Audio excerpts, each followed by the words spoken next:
third person Pov, the other witch who was still alive, among 50 witches who were sent into the forest to take care of Havoc, Kale, and the victims. There was only one witch whom Drake left alive to watch the cruel massacre. The witch couldn't help to tighten his muscles as his whole body was trembling, clearly shaken when he saw such a bloody move earlier that could make someone quiver from fright, especially since the area of the forest that they are in right now was dead with red. When Drake finished killing all of the witches except for the wimpy man whom he left alive, he turned his gaze at the wimpy man and slowly walked towards his direction, making the witch man stiffen as the tears out of fear burst out in his eyes.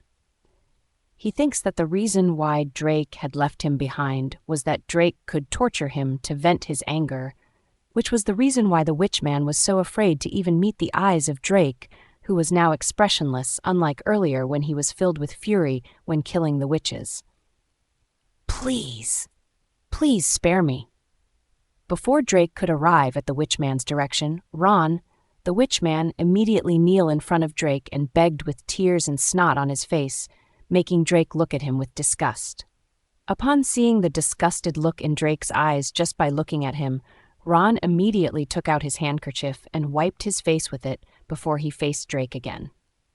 Until Drake spoke to him in a colder tone. I still have no plans to kill you for now, even if I loathe your kind, because you need to go back to your witch leader and tell her that I will slowly hunt all of her subordinates and then kill them until I will kill her. When Ron heard what Drake had just wanted him to do, he almost passed out. He cried without tears, and he almost wished that he should have been killed along with his fellow witches. After all, it would be much better if it's that way. Suddenly, he envied his fellow witches who had died at the hands of this cruel madman named Drake. There's no way in hell that Ron would still be alive if he would dare to say those words to his master. The witch leader, given the temperament that she has, for sure that he would face something that is even much worse about death. Is it too late to die now? Before Ron could open his mouth and wanted to suggest other requests from Drake, but Drake had already answered him before he could ask. Either way, you were gonna die anyway, so it would be much better for you to die at the hands of your master. That fucking witch leader of yours better watches out for hurting my mate. I will kill all of her subordinates, and including her. Drake coldly said while glaring at Ron, who was trembling in fear. He sneered and turned his back, preparing to leave, but before he could do so, Kale approached him and cautiously asked, Is Yunifer okay now? Even if Kale didn't want to admit it, but she was indeed scared by what he had witnessed just now. It was too terrifying for him, especially since he was someone who wasn't exposed to this kind of thing, and he suddenly saw Drake, who turned into such a terrifying monster and killed all of the witches except for the one he could use. Even the forest was dyed red, and there was even a rotten smell in the air, making Kale feel uncomfortable, especially since he could also scent the blood scent in the air. Drake comes to a halt and glances at Kale, who was worried about what happened to Yunifer. She's fine, but she still hasn't woken up when I left the hospital. Now I'm in a hurry to go back there. After Drake said those, he already rushed out of the forest, leaving Havoc and Kale to take care of the victims who were holding back themselves from making news. They also didn't dare to breathe with too much noise, afraid that they would attract the anger of Drake. However, after seeing that Drake had already left, they finally let out a sigh of relief, and finally, they could breathe properly. That was too scary. It is. I thought I was going to die. Fuck, my whole body feels numb. I can't find my strength. When Kale saw that they were discussing Drake, he let out a sigh and didn't intervene in their discussion. Instead, he just waited for the police officers to come and find them. After a few minutes of waiting, Kale heard the familiar voice of a man who kept on blabbering about this and that. It was Miguel's voice, the middle-aged man whom he had saved from the hands of the witch who beat him to a pulp. They are here. I'm sure that they are here. I promise you that this would be the last time. It was Miguel who kept on saying those words while promising the police offer. The police officer named Hertz sneered after hearing Miguel's words. You kept on saying that since earlier, and we've lost our way. trying to find which the hell is the way to the place that you said. We've been running into circles for almost an hour. I swear, this will be the last time." Miguel raised his voice as he cried without tears. Hertz just sneered at him and followed Miguel closely and had already given up that they would find the victims at this hour because Miguel had no sense of direction. Well, it seemed that Miguel had finally regained his luck upon finding the right direction toward where the victims, as well as Kale and Havoc, are. When the other victims had seen such familiar faces and familiar clothes, their eyes brightened in delight as if they just have grasped the hope. Tears start to fall down their cheeks as they felt like they were saved now. They've been holding back their tears, anxiousness, and fear when they were kidnapped by the witches and even saw the scene where Drake had massacred the entire witches that were inside the forest. Although they were relieved that the witches beat them to a pulp and even made them taste the despair, they still couldn't help but feel afraid about how tyrant Drake was, especially earlier that his eyes were glowing in madness and it even reflected the moonlight, making him terrifyingly look dazzling. But at the same time, he looked like a madman. When Miguel finally saw the victims, as well as Havoc and Kale, his eyes brightened in delight and even glared at the police officer. "I already told you that I would find them, and I did." He even expressed his grievances that the police officer didn't listen to him. Hertz just rolled his eyes, and then he glanced at Havoc and politely asked, "I haven't seen Drake and his alpha mate. Where are they?" Hearing that, Havoc answered vaguely, "They already left after killing the enemies." When Hertz and the other officers who were present and also Miguel heard this, they all glanced at the surroundings and couldn't help but shiver from the sight. It was too terrifying to look at, especially since there are still some of the rotten bodies of the witches that still haven't dissipated, plus the surroundings were all dyed bloody red. They all have a hunch in their mind and they could imagine what happened in this place, but they didn't dare to think about it further or else they would have nightmares tonight. "Ha, I see." Hertz laughed without soul and his lips were even twitching. He was even sweating with bullets and even praised himself for not messing with Drake and his alpha mate. Otherwise, he would also suffer the way that this witch had suffered. After they were done talking with each other, Hertz had already commanded his subordinates to help the victims who were cowering on the ground and couldn't stand up because their legs had given up because of fear even though they wanted to stand up and ran. But from what they have witnessed earlier, it will be a doubt to do so. Although Kale and Havoc had already treated their wounds since their aid kit was limited, there were still some of them who needed to be treated. That's why Hertz specifically brought 50 police officers to help the victims, and even though bringing these officers to fight against with the witches, but it seemed that there's no need to. Hertz smiled warmly at the victims and said, "Don't worry, you are safe now. No one will hurt you again. Even if those witches would come again, you would be saved. Also, you can ask for help from us, officer, and we will do our best to help you." Upon hearing Hertz's words, their eyes brightened in delight as the corner of their eyes reddened as if they were looking at a saint.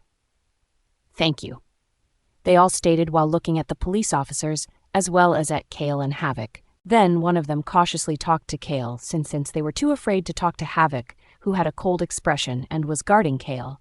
But Kale had a warm expression, making them feel like he was kind. "See, can you tell that man who saved us too that we are very grateful for helping us?" It was a woman who had an innocent appearance, yet because of the wounds on her face made her look pitiful. Kale glanced at the woman who was looking at her with caution, or maybe it was because of the man behind him that made her cautious. He smiled sweetly at her. "I will." After getting the answer she wants, she smiled at him and went towards the officer that was leading the victims out of the forest. Once they saw that they already left, Havoc wrapped his arms around Kale's waist and buried his face in Kale's neck. "Shall we go back home or visit Yunifer?"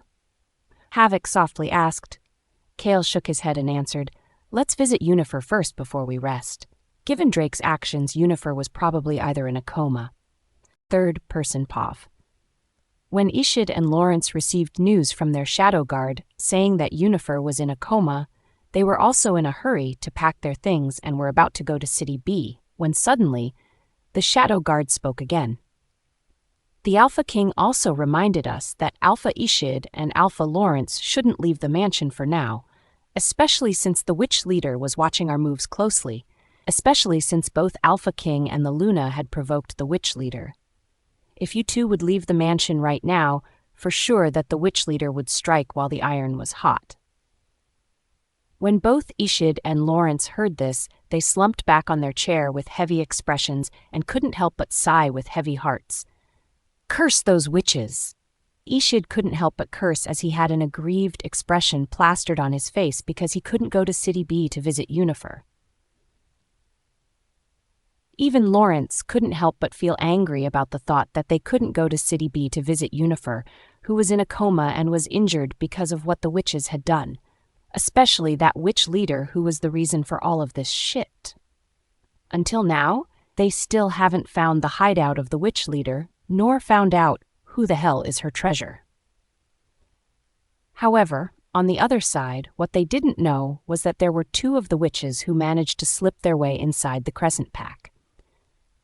The other members of the Crescent Packs were also oblivious that two witches managed to slip in under the nose of the knights, who were carefully inspecting the people in the packs, managing everything related to the ins and outs of the packs, especially that they have been told about witches.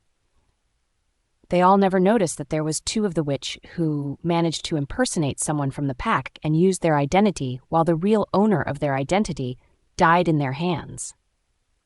The two moles were bending themselves in the people of the packs as if they were not a witch, but rather the real identity of the wolf that they had to impersonate, and even took their identity. At this moment, they were also gathering information and memorizing the blueprint in the territory of the Crescent Pack. They were also careful that they won't let others notice that there was something suspicious about them. That's why they didn't contact their fellow witches or even the witch leader. The witch leader had taken off her authority in controlling the two witches. That's why these two witches managed to slip inside under the watchful gazes of the knights who were patrolling the area, because these two witches were being controlled by the witch leader. Rather, they acted in their initiative, although they were being commanded by the witch leader.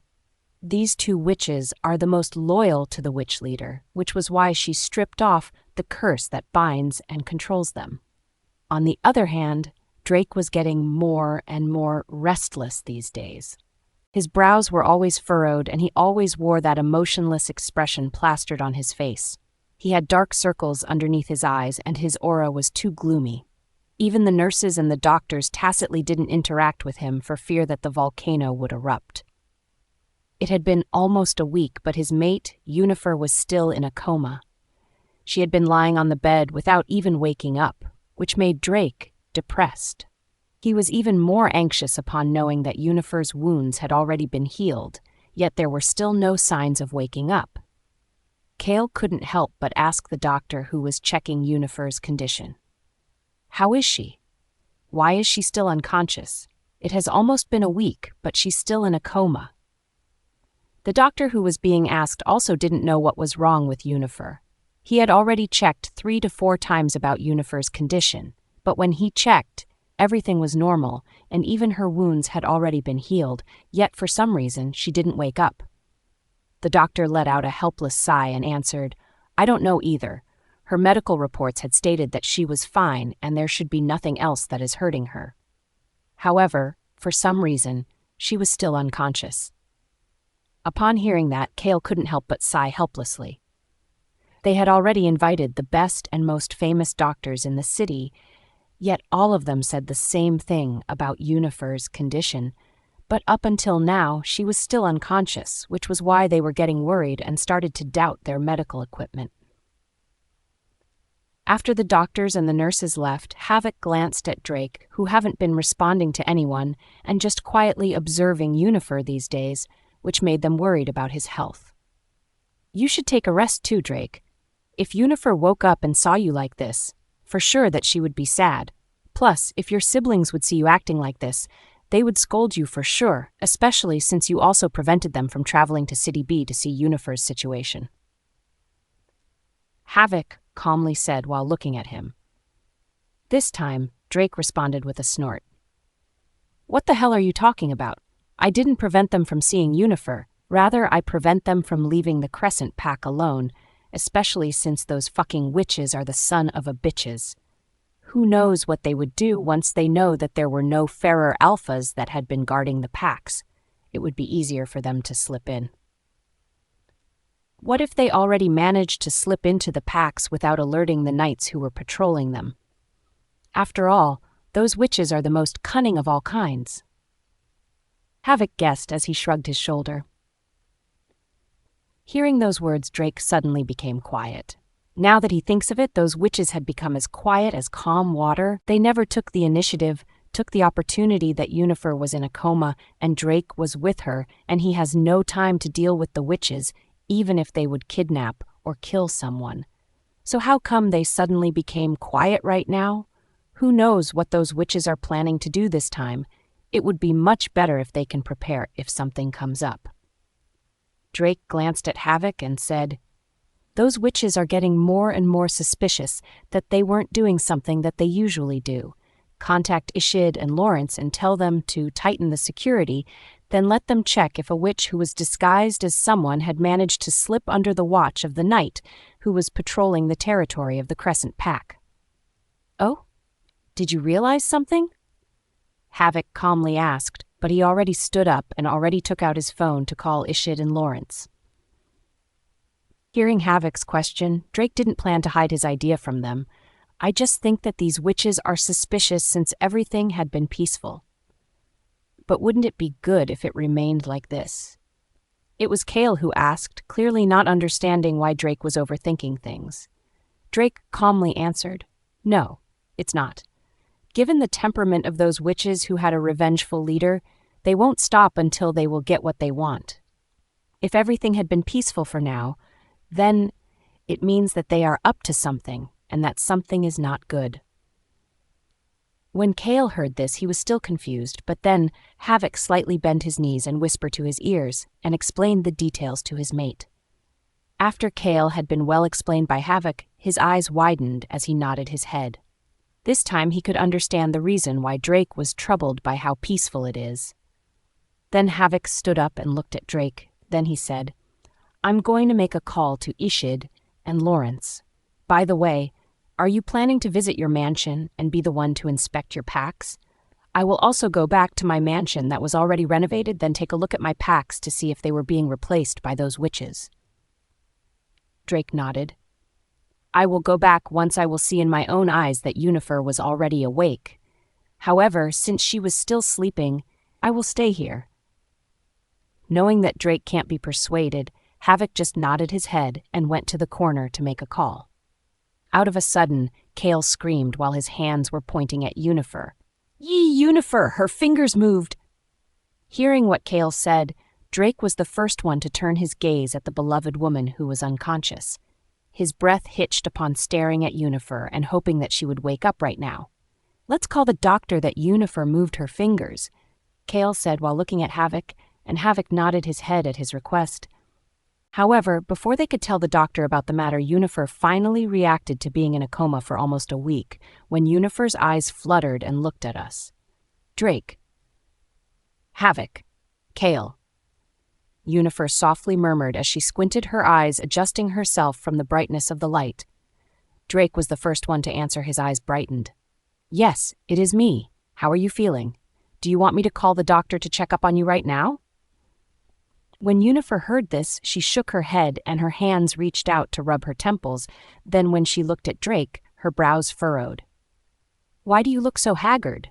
Yunifer asked with a frown, making Drake flinch and couldn't answer her questions. However, just not answering her questions proves that he was guilty. Her eyes squinted while looking at him. "Is it because of me that I worried you too much? How long was I asleep?" Yunifer asked as she tried to sit on the bed, and Drake directly helped her. "You've been asleep for 143 hours and 40 minutes. Drake softly answered while caressing her face, and from time to time he would pinch it to see if she was real. Yunifer's eyes slightly widened. I thought I was just sleeping for a few hours. How come I've been asleep for days? And when she thought of what she saw in her dreams, she finally understood Yunifer's povey. Damn, I never thought that I was in a coma for almost a week. I thought that it was just my normal sleeping time. That's why in my dream I decided to not wake up, since I was watching my past life slowly flood my mind, allowing me to remember all of the memories that I had in my past. Everything about it. Now that I come to think of it, I suddenly felt that I am living my whole life in life. I raised my head and looked at Drake, who had dark circles underneath his eyes. He looked haggard. Yet despite that, he still stood proud, and he had this aura around him that couldn't be underestimated nor be casually talked to, especially for others, because he looked cold and distant when it comes to another person. When I saw him checking up on me again, I let out a helpless smile as I said, I am really fine now. It was my fault for not waking up immediately, thinking that I was just sleeping for hours. When Drake heard that, he shook his head and pursed his lips aggrievedly and guided my hands to caress his face. I was so scared. Drake softly murmured enough for me to hear his words. Hearing that, I felt worried and guilty. I patted him on his head and ruined his messed hairstyle as I softly swore to him while looking at him in the eyes. I promise you that it won't happen again. After I said that, although Drake was still worried that it might happen again, he was temporarily satisfied with my words.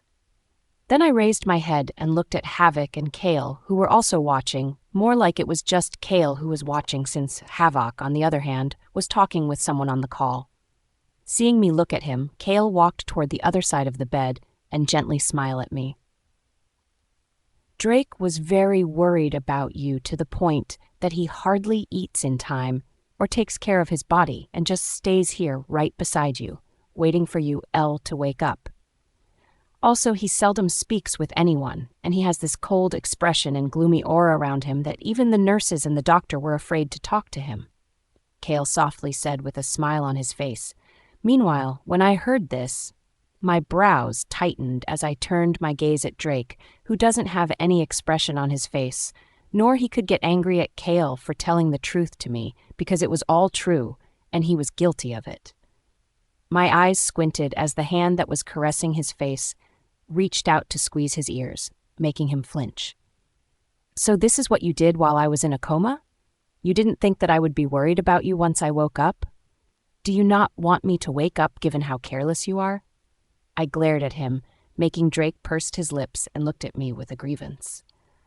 I rolled my eyes at him and added, if you would dare to do this again while I was asleep or even injured in the future, and when I woke up, I would see you in this state. I swear, Drake Ferrer, I will let you sleep outside of my room.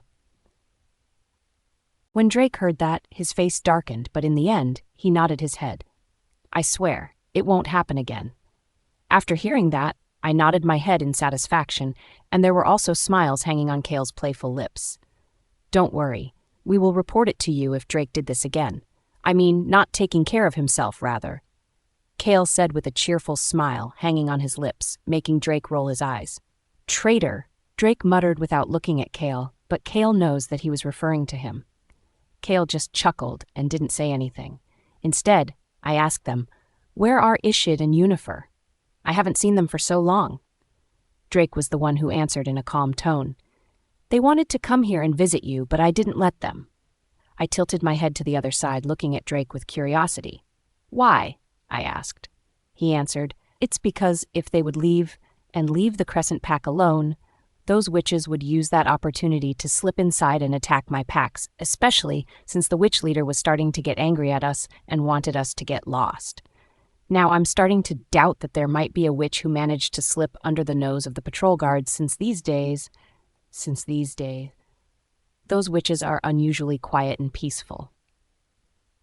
Witch leader, whenever I thought of her, I was suddenly reminded of my dream. There are many things that I come to remember in my memories.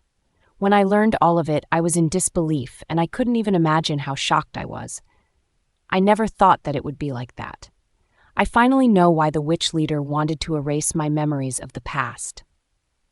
Although Grandma Witch had said that my mother became a frail person after she gave birth to me, and also Grandma said that she put a curse spell on me that I won't have a child or be able to conceive a child because I have a special body. That is, I am strong when I first arrived in this world, and in our bloodline, those who were strong, especially females, and if they would give birth, their strength would degenerate because all of their strength would be sucked by their child.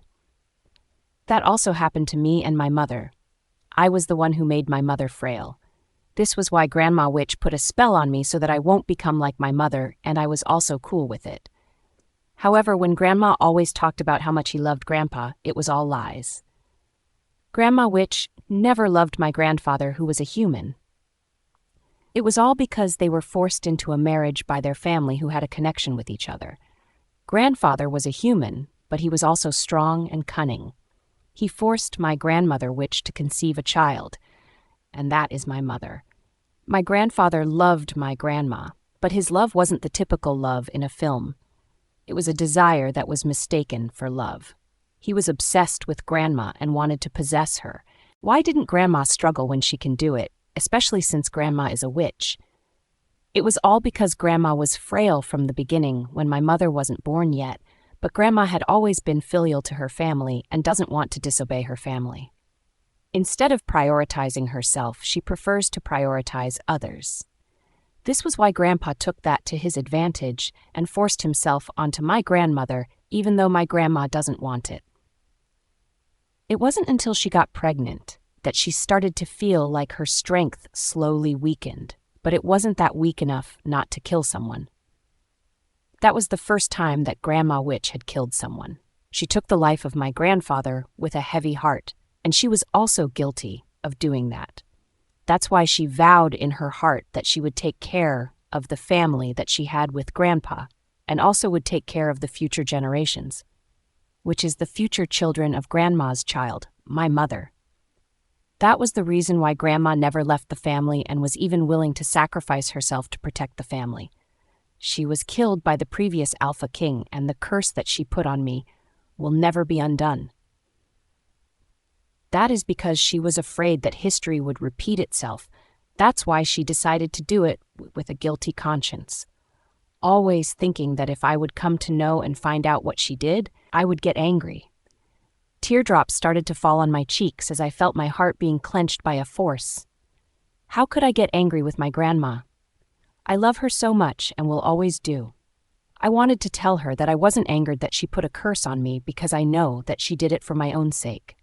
I wanted to tell her how grateful I am to have a strong and cool grandma like her. She was the best and strongest person that I have ever met in my whole life, especially my mother too. I shouldn't have hastily decided of letting Drake kill the previous Alpha King. I should have tortured him, given him hope, then given him despair again until he would beg me to kill him. Death was too easy for him.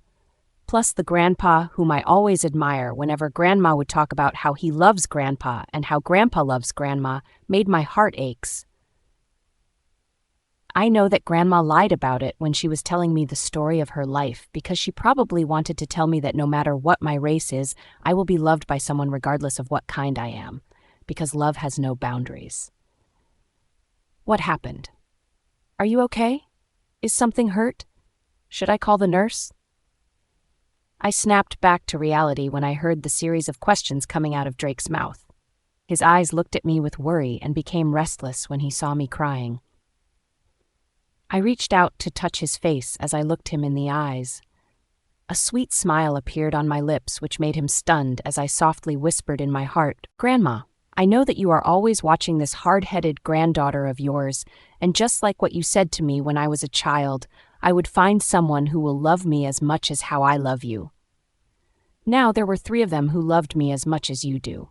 But don't be jealous because, Grandma, you will always have a special place in my heart."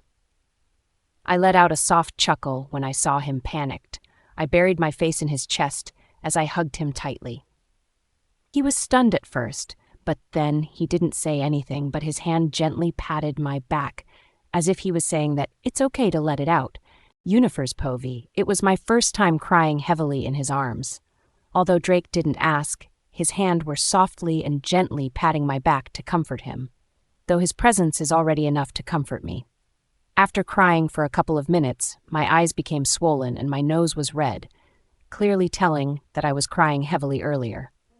When Drake saw that I was done crying, he looked me in the eyes and softly asked, "Did you have nightmares?" I nodded my head as I took a deep breath. Yes, I already remembered everything in my past.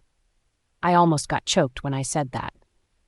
Kale, who was also beside me, was contemplating if he should go to his lover's side, who was still on the phone with a serious face, clearly instructing someone from his pack about this and that, or he should stay and comfort me. I let out a soft chuckle as I helplessly gave him the answer. "It's fine, Kale. No need to feel uncomfortable." After getting my permission, he nodded his head and finally stopped from hesitating about whether he should listen to the conversation.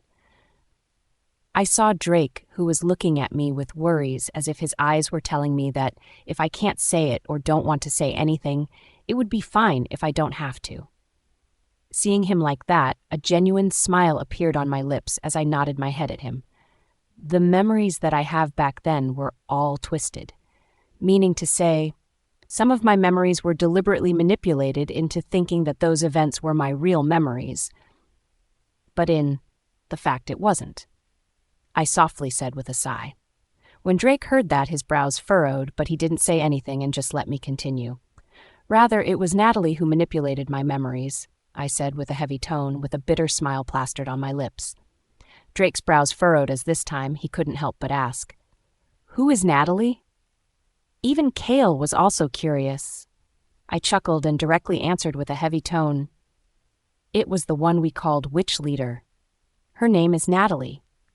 After the few talks, I didn't tell them immediately about the details, but I just told them the name of the Witch Leader, Natalie, because I know that probably the Witch Leader had been watching me this whole time after she manipulated her subordinate witch into stabbing me from behind, which led me to be in a coma for almost a week. After all, Natalie had been trying to forge my memories and make a new one because she doesn't want me to remember the other details that she was involved in my family and my memories. She probably doesn't want me to talk about it to anyone in an open manner. That's why, even though I hated her, I also didn't open my mouth to tell them about it, even though I wanted to. Because, given her temperament, she would chase the person who heard about the memories that I wanted to talk about to hell and kill them. It was annoying because I couldn't tell my alphas, but in the end, I have no other choice but to do so, especially since she was the one. I let out a heavy sigh and shook my head, tacitly deciding not to talk too much about that matter because it will cause me a headache, especially since she had a big part in my memories and my family. Until now, I can't believe it. Suddenly, the door burst open and such familiar faces appeared in front of me with bright smiles.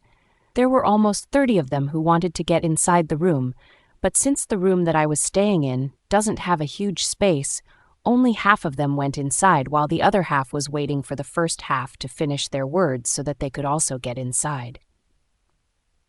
It was led by Hertz, who was wearing his police officer attire and had a big smile plastered on his face when he saw us. "We have heard that you are awake now, so we immediately rushed to pay our visit now that you're awake." It was Hertz who said those words while smiling at me from ear to ear.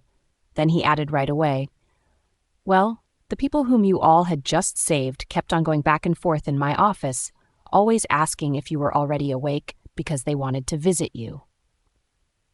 Hearing what Hertz said, a warm smile appeared on my lips as I looked at the people whom we had to save, who had bright eyes and smile, but they looked shy that they couldn't face me. "Thank you for visiting me. There's no need to worry, because I am okay now. Also, it was my pleasure," I said with a smile on my face, looking at them. Their eyes brightened in delight as they nodded their head. "Hey, thank you. We are all alive and well because of you, Miss Yunifer, Alpha King, Alpha Havoc, and Omega Kale." After they said that, they all bowed their heads respectfully and left the room. Then another batch of those people who were saved also come in and did the same thing that the other did. After a while, they all left, except for Officer Hertz, who stayed and seemed to want to ask us. The witches suddenly went down. I mean, they all became quiet and everything became peaceful, which made me anxious because usually, at this time, they would already have kidnapped or killed someone from City B or any other city. I already contact the other cities if they also encountered something suspicious or encountered something weird that can't be explained scientifically.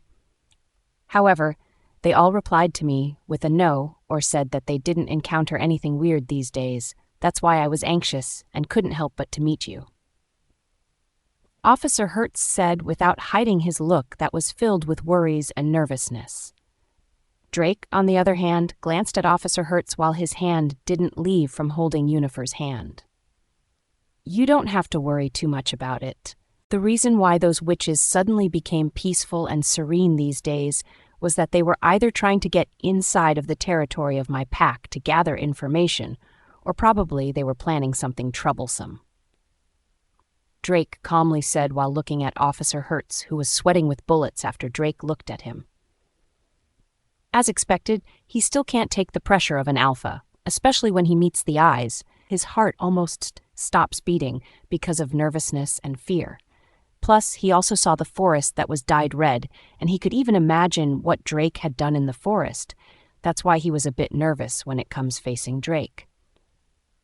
Hearing what Drake had said, he let out a sigh of relief, especially that the witches finally had no trouble with the people in City B.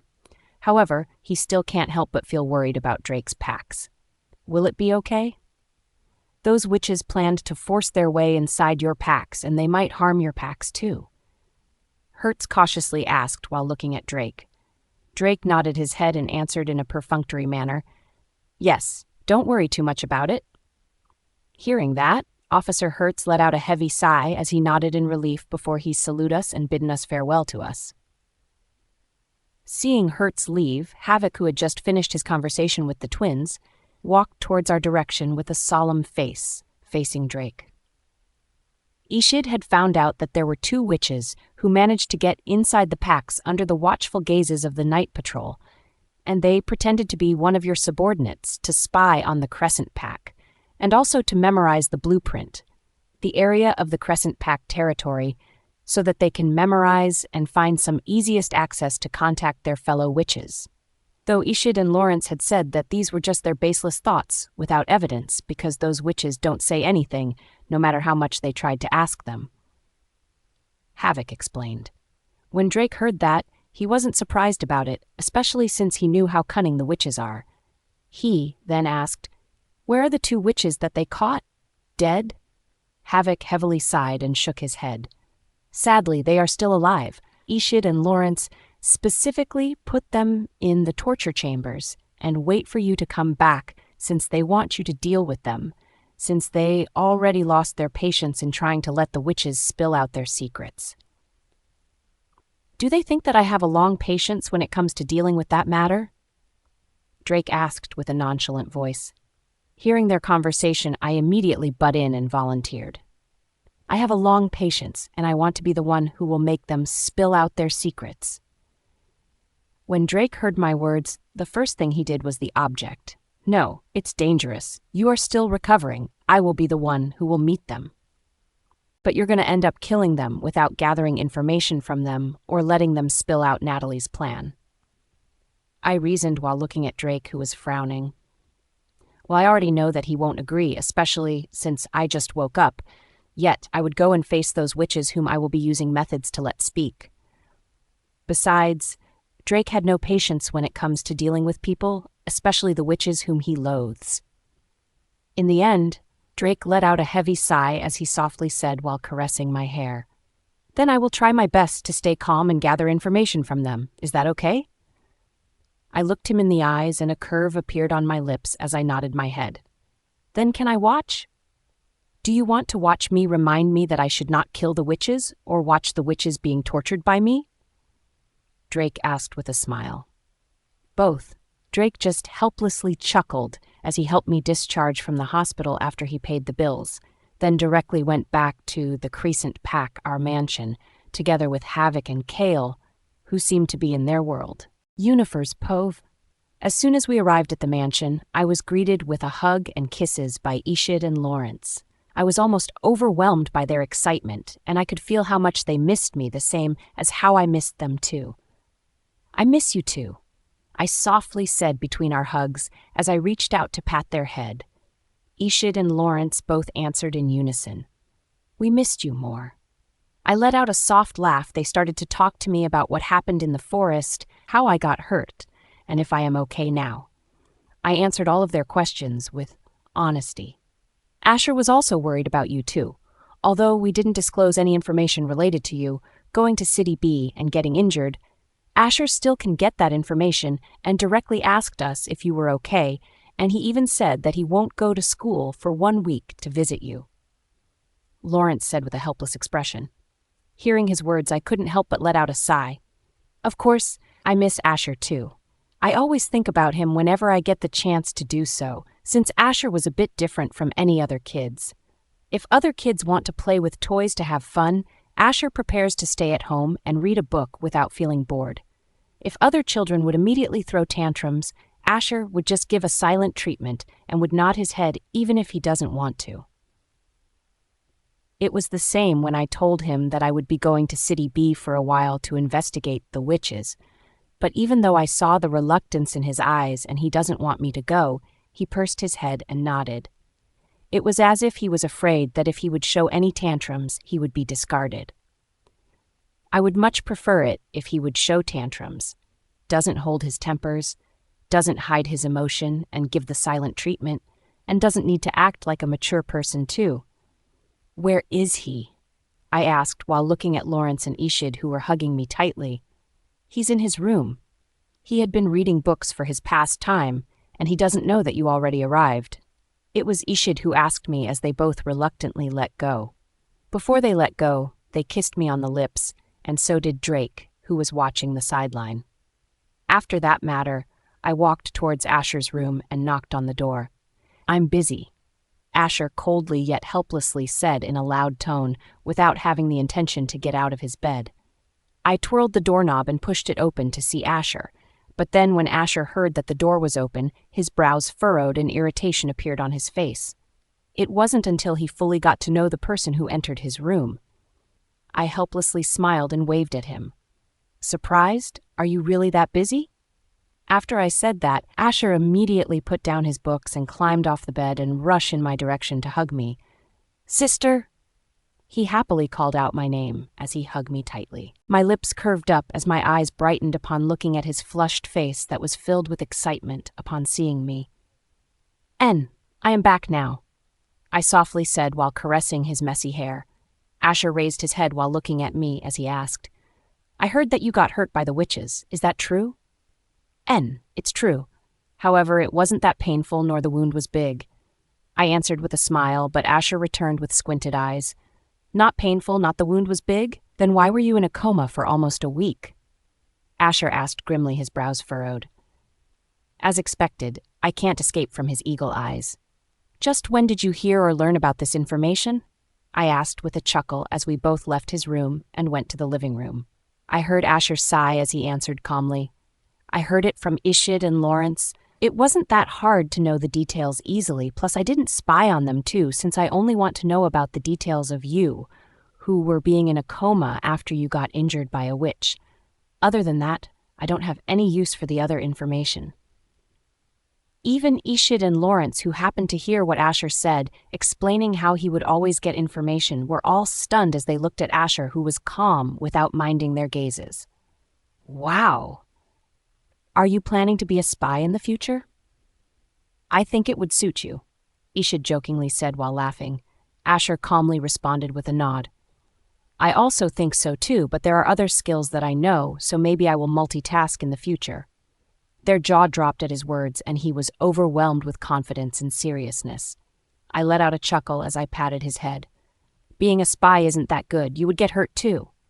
"That's a given. The more dangerous the work is, the more money I will receive," he calmly stated with seriousness, and I didn't know whether to laugh or cry about it.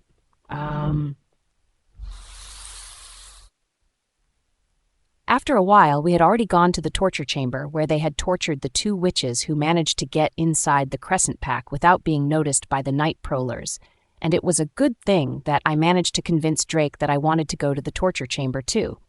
Plus, I have something that I would like to ask them. I badly wanted to meet the witch leader and gave a nice discussion with him. After we had arrived at the torture chamber, I noticed that it was a large basement, and there were a lot of tools that could be used for torturing someone so that they could spill out the beans that they were hiding in them. As soon as I walked in, my eyes glanced at the two witches who were wearing the knight's clothing, but now they changed back to their original appearance. It was a man and a woman. The man wasn't as tall as Drake, but he had a good build of his body. However, his eyes were too dark and his skin was pale, like a vampire's. It was also the same with the woman witch who had curly long hair and black lipstick. She was also paled, and their names were Aaron and Kia. They were both sitting on the large chair while chains were wrapped tightly around their hands, neck, and feet to prevent them from escaping or making any funny movements. Drake coldly walked in their direction while straightforwardly asking them, "What is your plan? What was your witch leader planning all this time?" However, the two witches didn't respond, which made Drake's blue veins appear as if he looked like he was going to kill them. I immediately butt in and glared at Drake. "You go and just watch. I will take care of them. But otherwise, you would end up killing them, and I still have some stuff that I wanted to ask from them." Hearing my words, Drake reluctantly agreed, while Ishid and Lawrence were all watching from the sideline, but each one of them was holding weapons in their hands, as if they would kill these witches if they would do something not funny towards me. I helplessly sighed as I approached the two witches and called their names, making them look at me. Kia, the woman witch, rolled her eyes at me. "No matter what you do, we won't say anything that could be against our leader. Just fuck off." I still smiled at them and glanced at the man named Aaron. He was also the same as Kaya. He just looked away and had no intention of speaking. I glanced at the woman again and grabbed her head to make her look at me as I sweetly smile. "Do you know about how hypnotic works? I have a blood of a witch running my veins too, but you and I are different. You don't possess the ability that I have as a half-witch, rather than you, a full witch," I softly said as I looked her in the eyes. "Kia! Don't look at her in the eyes!" It was Aaron who shouted with anxiousness after he realized something upon hearing my words. I looked at him with a smile plastered on my lips. Too late. I looked at Kaya, who was already under my hypnosis, and let out a sigh of relief. I just found out that I had an ability too after I regained my memories. However, I didn't suppose to have this ability since I was just a half-witch, but then before my grandmother witch died, passed her ability to hypnosis people. But it wasn't as powerful as hers. And I got to know that Grandma knows a lot about forbidden spells. That's why there were a lot of witches hunting her. I coldly glanced at Kia, who was now under my control. "Where is your witch leader right now? Where is your hideout?" While Aaron was screaming at Kaya, telling her not to say anything, but Kaya was already under my control, so she immediately answered my questions. The witch leader was in her mansion right now. You can find her when you go to the right side of the forest, follow the track of the dandelion flowers, turn to the left side, and you will see a large tree. However, there was a condition to activate the entrance, and that is if you are a witch or had a blood of a witch, you can press your hand on the large tree and it will directly send you to the witch leader's mansion, and also known as a hideout. Kaya responded without any emotion, as if she was an AI robot. Meanwhile, Aaron was screaming, "Fuck! Fuck! Let me out! You fucking bitches! Stop it!" However, we turned deaf to the screams and struggles of Aaron. I asked Kaya again, "What is the witch leader planning this whole time?" "No, Kia, don't speak. You will die." Kia opened her mouth and answered without any emotions. The witch leader was preparing for a war. Before she could finish her words, her whole body exploded, and Drake was fast enough to grab my wrist and pull me closer to him as we got away from the bloodied corpse of Kia. Yunifer's Po V. Aaron screamed wildly as he was covered with Kaya's blood. He looked like he was lost in his mind as he screamed wildly. However, I just watched them coldly and then glanced at Drake, who was also looking at me. Sensing my subtle emotions, he caressed my face and kisses my forehead as he softly whispered, I'll take care of him, okay? Wait for us to discuss what that woman had said. Ishid and Lawrence also walked in our direction, and when they heard Drake's words, they also nodded their head, indicating that Drake was right. However, I was the one who shook my head, leading them to look at me and wait for my explanation. Listen to me carefully, okay? Since Kaya had managed to tell us about the witch leader's base, and she had already died because she told us about what she shouldn't have, for sure that the witch leader had already noticed that Kaya had died, and she would also think that Aaron died too. Plus, there was no one other than me who can go to the witch leader's base, especially since I have a little bit of witch blood running in my veins. I calmly explained while looking them in the eyes. However, the first one who disagreed was Lawrence. No, you can't, Yunifer. It's dangerous, plus you are walking inside the predator's den. It would be dangerous for you, especially since you just got discharged from the hospital. Drake clicked his tongue and said grimly, As expected, I shouldn't have let you come with us in this torture chamber. Ishid also answered, Right. It was too dangerous for you, and now probably the witch leader was waiting for you to meet her. I let out a sigh and appreciate their worries, however. I don't think they need to worry too much about me, since I'm not that weak.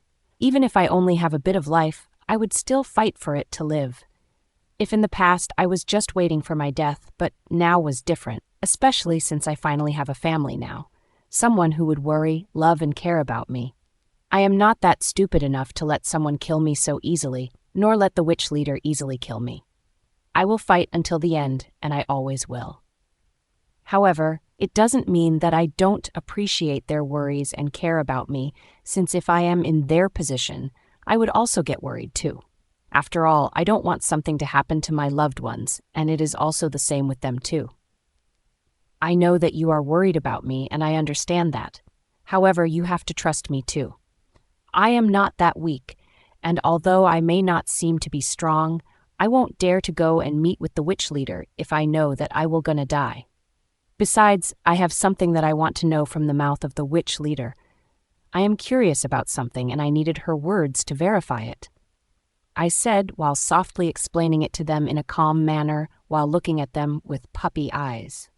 When Drake, Ishid, and Lawrence saw my pitiful gazes toward them, they all let out a heavy sigh and left with no choice but to nod their head. Then you will go with Lawrence for now. Since Lawrence can't get inside the witch leader's base, then he should just guard and stay in the forest while waiting for you. Is that okay? Drake softly asked while looking at me as if he was waiting for my agreement. In the end, I nodded my head. After all, his words also made sense too, plus it would also put them to ease if I would agree to let Lawrence guard the place. Okay, I understand. I will take Lawrence with me and we will be going now before the witch could get away, I said. The witch leader for sure won't get away nor escape. She is probably waiting for you. Ishid just made a baseless guess. I just nodded my head and didn't think too much about it before I bid them farewell, as both Lawrence and I walked towards the place that Kaya had pointed. After we had arrived at the place that Kaya had said, I couldn't help but glance at the enormous tree that is much 10 times bigger than the ordinary tree. I had never thought that there was something like this in this forest. I glanced at Lawrence, who was this time redrawing the gentle aura around him. Rather, he was looking at the tree with a serious gaze. I could feel a strong magic force that is associated with dark magic wrapped around the tree, and it's full of vitality, but it's also filled with lethality, Lawrence said in a serious tone while he looked at me with undisguised worries. I gave him a reassuring smile as I walked towards him and hugged him tightly before I patted his cheeks. I will be careful. You should also be careful here too, okay? Lawrence nodded his head solemnly as he planted a kiss on my forehead. You must take care of yourself and not let yourself be in harm. If something goes wrong and you are in a tight spot, don't force yourself and escape. Do you understand? He softly asked while gazing at me with worry. I smiled and nodded my head. I know. I will head out now. After I said that, I retracted from his hugs as I stepped closer to the tree and put my palm on the tree. Before I could utter some words as my farewell to ease Lawrence's restlessness, when suddenly I felt my body being sucked by the tree. I felt dizzy all sudden, and my vision went black. It wasn't until when a light showed on my face that I opened my eyes. I don't know if I am lucky or unlucky, because the first thing that I saw when I was warped by the tree towards the witch's base was the face of Natalie, who was looking at me coldly while a sharp sword had almost stabbed me in the eyes. But thanks to my fast reflexes, that I managed to dodge her attack before it could reach my eyes. Fuck.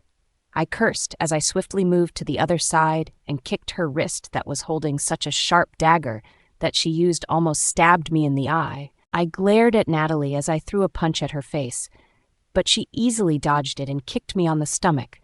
Making me grow from the pain, I immediately stood up, then rushed towards her direction to deliberately punch her in her face, and when her attention was focused on my fist, I used that advantage as I swiftly made a side spin and kick him on her stomach hard, making Natalie thrown back to her throne. I sneered at her and looked at her with disgust. Is this what you choose to be after Grandma Celine died? Do you think that she will be happy if she would see you like this? Hearing my words, I saw her flinch, but then she immediately tried to conceal it. She looked at me with lifeless eyes as she coldly retorted. And so what about it? She's died. Stop talking about the dead person that won't rise from her grave. No. Wait, does she even have a grave? After she said that, she laughed in mockery while looking at me as if I am the most foolish person she had ever met. I snickered at her and watched Natalie sit on her so-called throne. Treasure, huh? Yeah, right. Celine is indeed your treasure. That's why even until now, you're still stuck with that mindset of yours, thinking that if you killed everyone in this world, she will be happy because you already avenge her. Did you think that it was the case? If Natalie would know this, would she be happy knowing that someone like you was doing this so-called justice? Plus, wouldn't she be sad knowing that you spend your whole life exacting revenge? Shut up! Shut up! What do you know about her when you are just a daughter of a mistake? Natalie finally snapped as she shouted at me. Blue veins throbbed on her neck and her forehead while looking at me with furiousness. My brows raised as I laughed bitterly at her. I know that my mother was born through force. Ronaldo forced himself onto my grandma, Natalie, leading her to get pregnant with my mother, and her strength gradually weakened. I know all of it. However, Grandma kept on telling me and my mother that she loved us. She treasures and values us. It's because of guilt. Natalie is a soft-hearted person, and after he killed that fucking rapist, she decided to stay in your family rather than be with me. I kept on advising her to abort the child, but she kept on saying no and insisted to keep it because she said it was already formed in her stomach. Those fucking heartless beasts. I've been itching to kill them all, and if it wasn't because Celine had told me not to kill the Sarmiento family, I would have already committed homicide. Natalie angrily cursed while a loner tear dropped on her cheeks, but she quickly wiped it. Hearing what she said, I felt guilty. I know that Grandma loved us truly, and not because she was guilty, but I still couldn't help but feel sad. But most of all, I was angry at what Ronaldo had done to her. I know that neither I nor my mother wasn't the one that Grandma Celine loved the most, rather it was Natalie. But I know my grandmother's dislikes and likes, weaknesses, or strengths because I stayed with her until I became a teenager. She would hate it if she saw the person that she loved the most ruined and fell into a state of madness because of revenge. I calmly faced Natalie. Do you know that by starting a war, there would be a lot of innocent people who would die and would be implicated just because of your so-called revenge? Natalie let out a mocking laugh as she looked at me with an arrogant demeanor. And you think that I care about their lives? If they die, then die. For hell, I care. Yunifer's Po V. I looked at Natalie in disbelief. She was very different from the Natalie that I have met in the past. Natalie, who visited our place, just saw Grandma Celine. That time, she spoke to me with a gentle tone while asking where Celine was. The eyes that were once filled with affection and love were replaced with hatred and rage. She was full of indifference, but at the same time, unconcealed tiredness. It's because she had a special institution where she couldn't die no matter how hard she tried to end her life for the reason of wanting to meet Celine in the underworld rather than staying in this land that was full of cunning, manipulative, and hateful creatures who was once the one who killed and made Celine suffered. Natalie looked at me coldly. "Do you want me to stop the war?" When I heard that, the first thing that I did was nod my head as my reaction. After all, that's what I am planning to do. That's why I decided to meet Natalie, for the reason that she might change her mind and stop the way if I would convince her. Plus, I can't kill her. It's not because of the reason that she can't die, but rather for the reason that I would be guilty if I do so. Natalie is the woman that my grandmother Selena adored and loved. How could I be so cruel to kill the woman that my grandma loved? Plus, I was also guilty that Grandma had to stay with us because she was guilty of the thought that she had killed Grandpa and hid it from anyone except me and Natalie, and just made it seem like it was an accident. Because of that, Grandma was guilty, and she decided to stay with us, rather than running away with Natalie. Of course, it would be much better if Celine ran away. At least I would know that she was chasing her happiness, instead of being trapped because of guilt.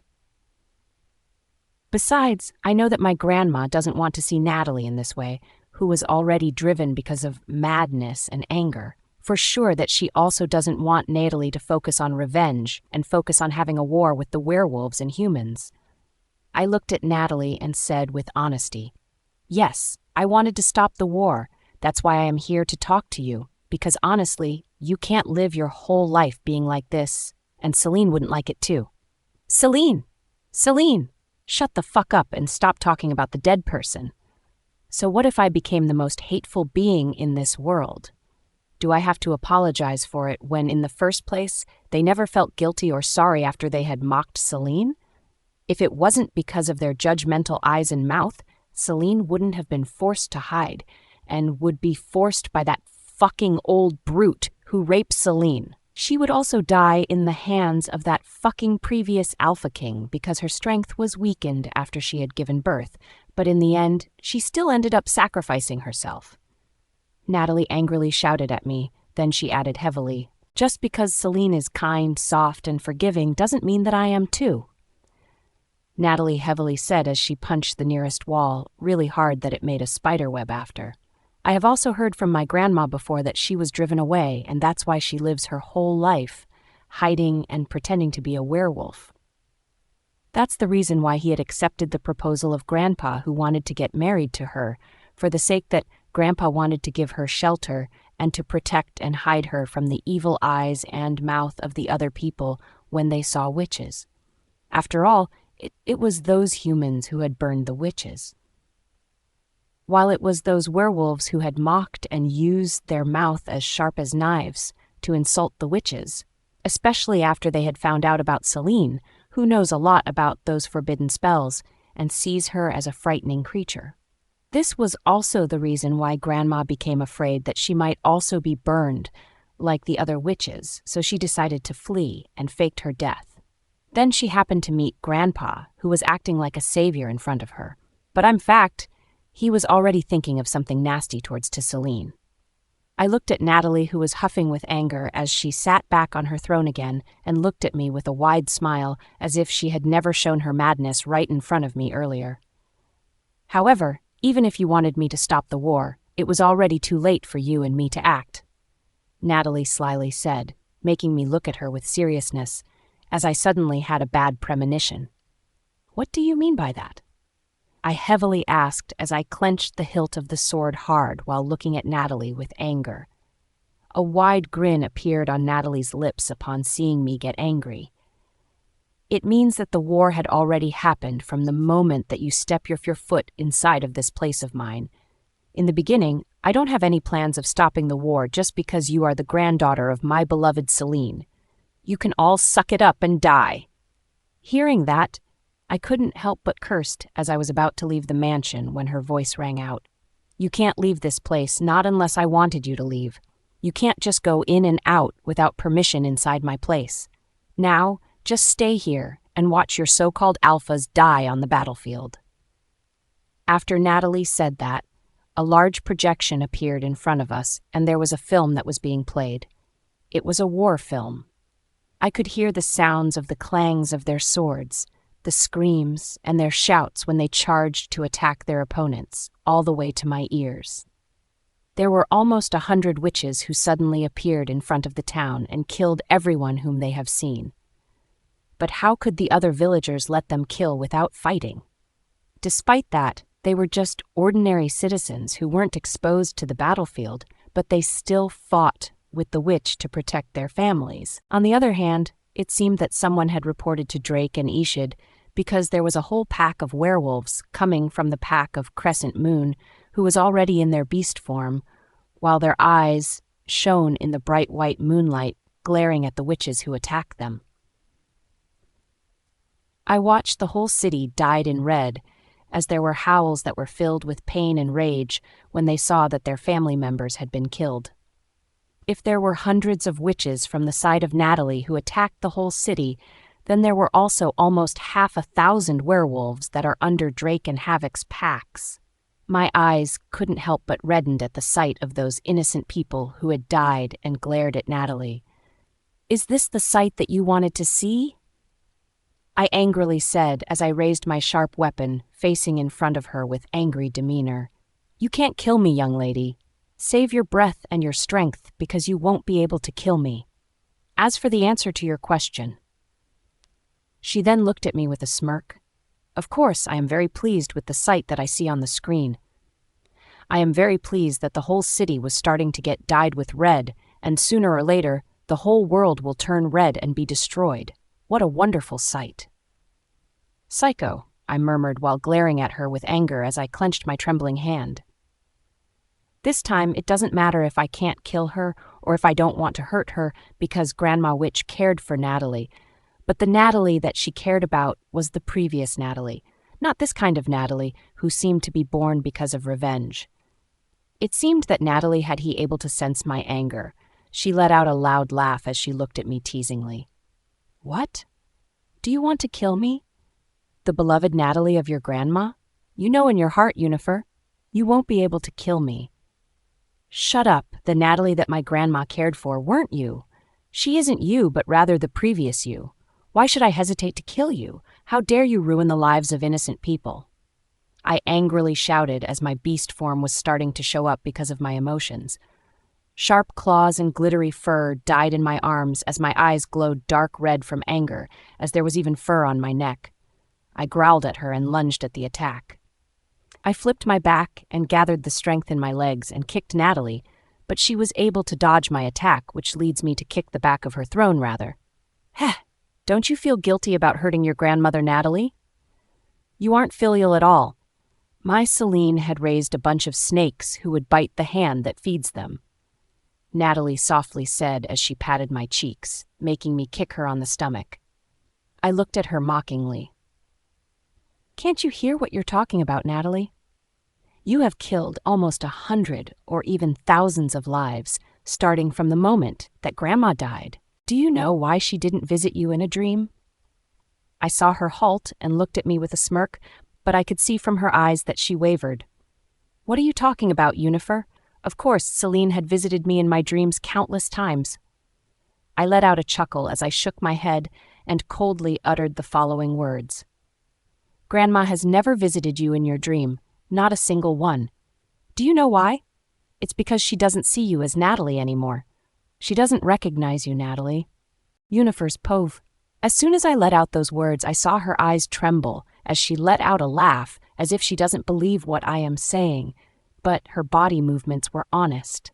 Her hand trembled, and so as her eyes that were shaking from nervousness and fear, but at the same time, it seemed that she was trying to assure herself in her mind that I was just lying to her, just for the sake that she would stop her witches from killing mercilessly the lives of others.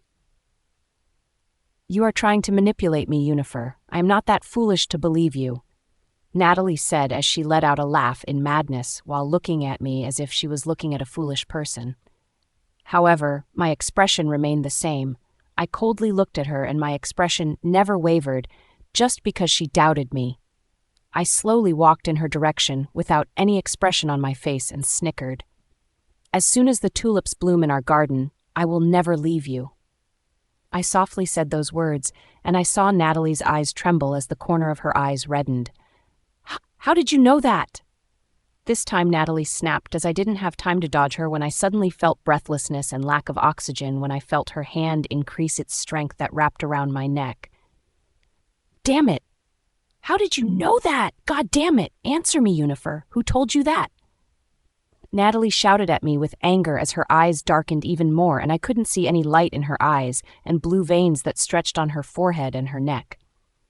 She looked at me with madness and as if she could kill me any minute by now if I won't tell her the truth about where I heard that line from. However, is she stupid? How the hell could I speak if she throttled me? I can't even properly breathe. How much more speak and answer her? I used the strength in my hand as an instinct of a beast who was on the verge of death and punched her in the side of her face, making her loosen the hold of my neck. As soon as her hand was retracted on my neck, I gasped for air and was huffing and puffing after I almost died from lack of oxygen. I glared at her and kicked her stomach with annoyance. "Are you stupid or what? How the hell could I speak if you choked me almost to death?"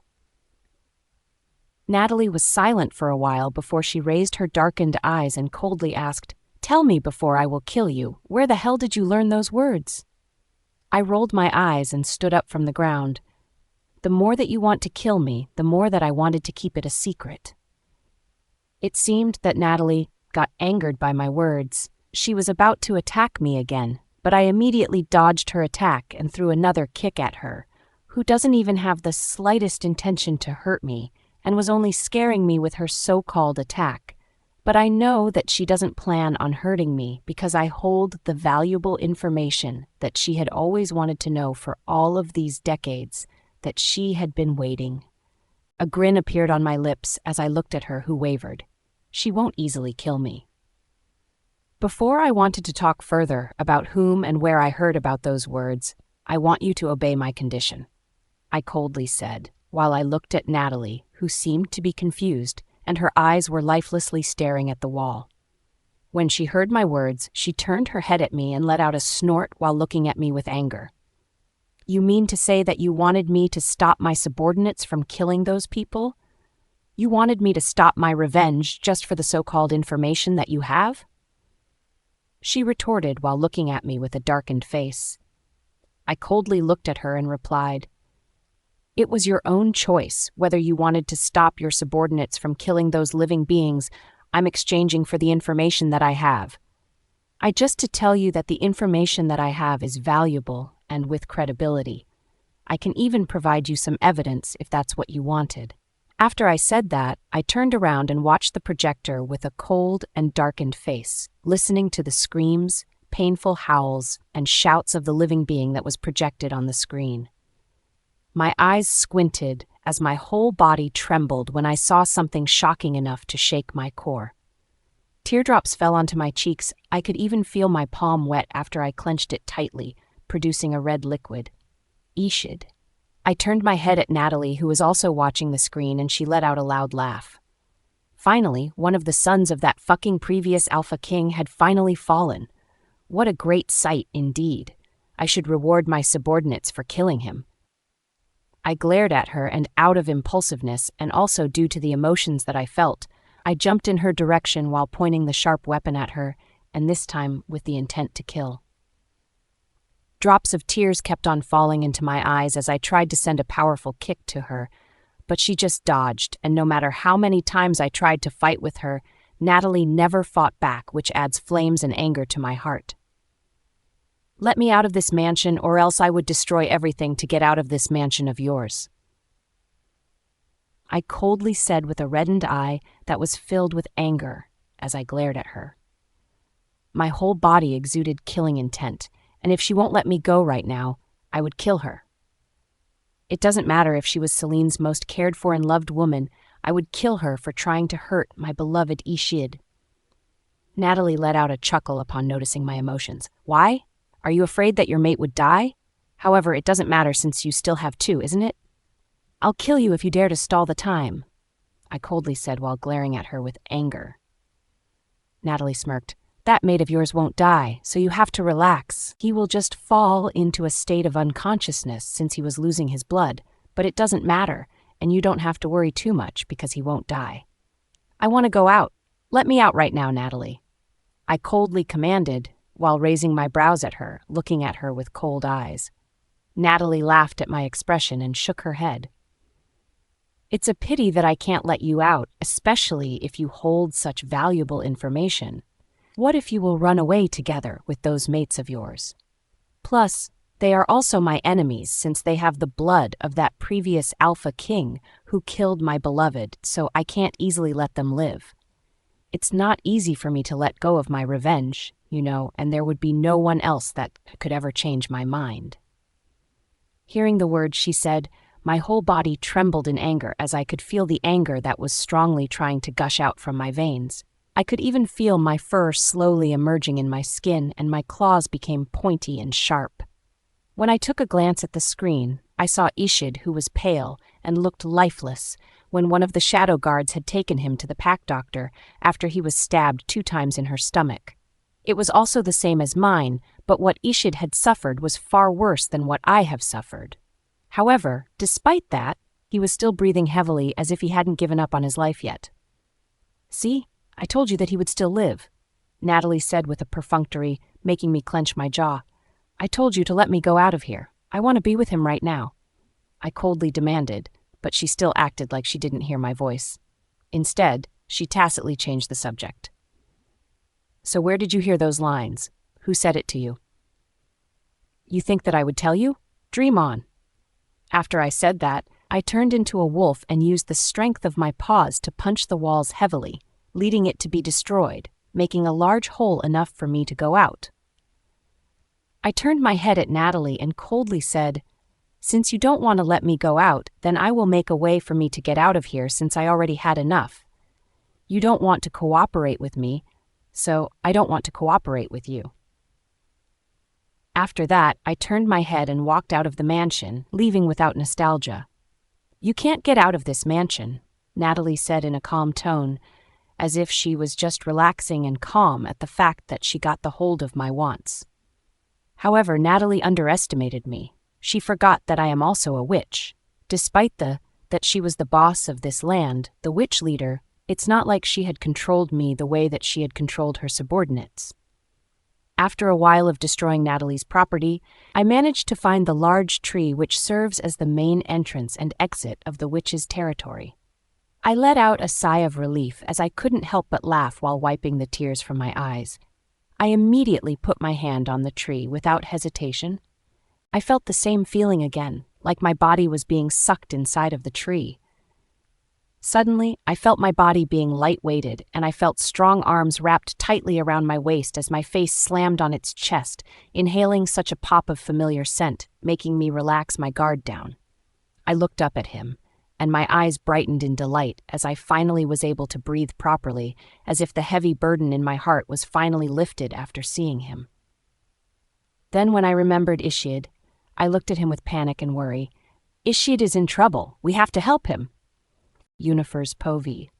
Lawrence had already nodded his head as he started running as fast as he could to get to the battlefield where his siblings were. Although he might not show it to his face, I know that he was also worried about the condition that Ishid had suffered on the battlefield. I heard Lawrence speak while he was still carrying me in a bridal style while running. So that was the reason why I felt restless earlier. It was because one of my siblings had been injured, and it's trying to announce me through our bond as brothers. When I heard his words, I couldn't help but let out a heavy sigh. I suddenly regretted going to the witch leader's mansion and didn't even manage to convince her. Plus, I also made it worse. Lawrence wasn't able to go to the battlefield earlier to save Ishid because he was guarding the forest and eliminating those witches who would dare to lay their hands on the 3. Plus, I wasn't also able to lend my hands to my mates when they needed the most support. It was my responsibility as their Luna to help them and support them. I should be there if they need help, but I wasn't.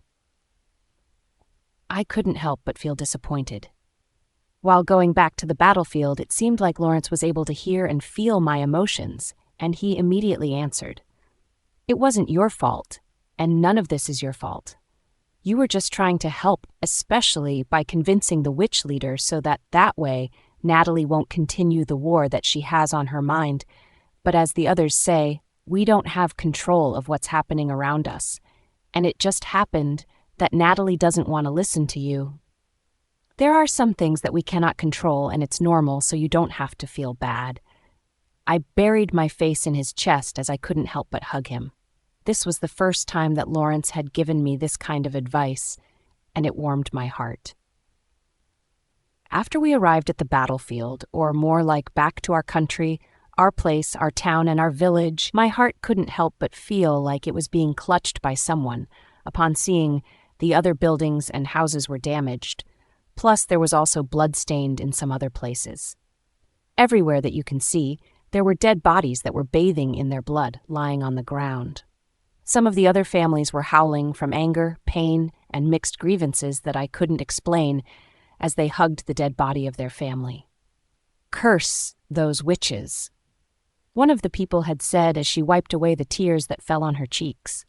The other people who had heard her curse also nodded their heads as they also spoke. Damn it! It was because of those goddamn witches that my beloved son had died. I wish that the Crescent Pack would kill them all as a payment for what they have done to our place, to our kind, and us. While they were cursing, I suddenly felt an enormous destructive aura that was coming onto me like a thunderbolt, making me feel alert, even though Lawrence was also in his attack stance, as he guarded me tightly.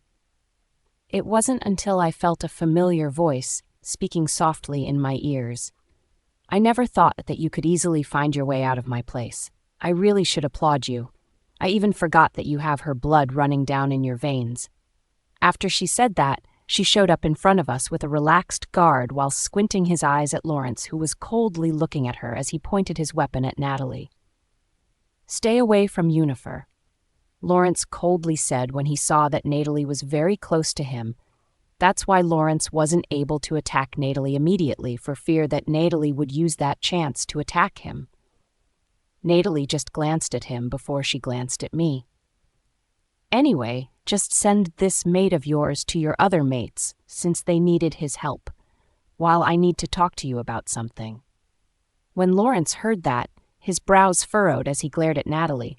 There's nothing else that you can talk about with Yunifer. Just leave her alone. Natalie, however, still didn't mind him, and instead she was looking me in the eyes. I changed my mind after you managed to find your way out of my mansion. If you can satisfy me with the information that you have related to Celine, I would command all of my witches to kill themselves. When I heard that, I flinched. I stared at her and couldn't help but think that she was too cruel. Although those witches had done a lot of bad deeds, it was all because they were being controlled by her.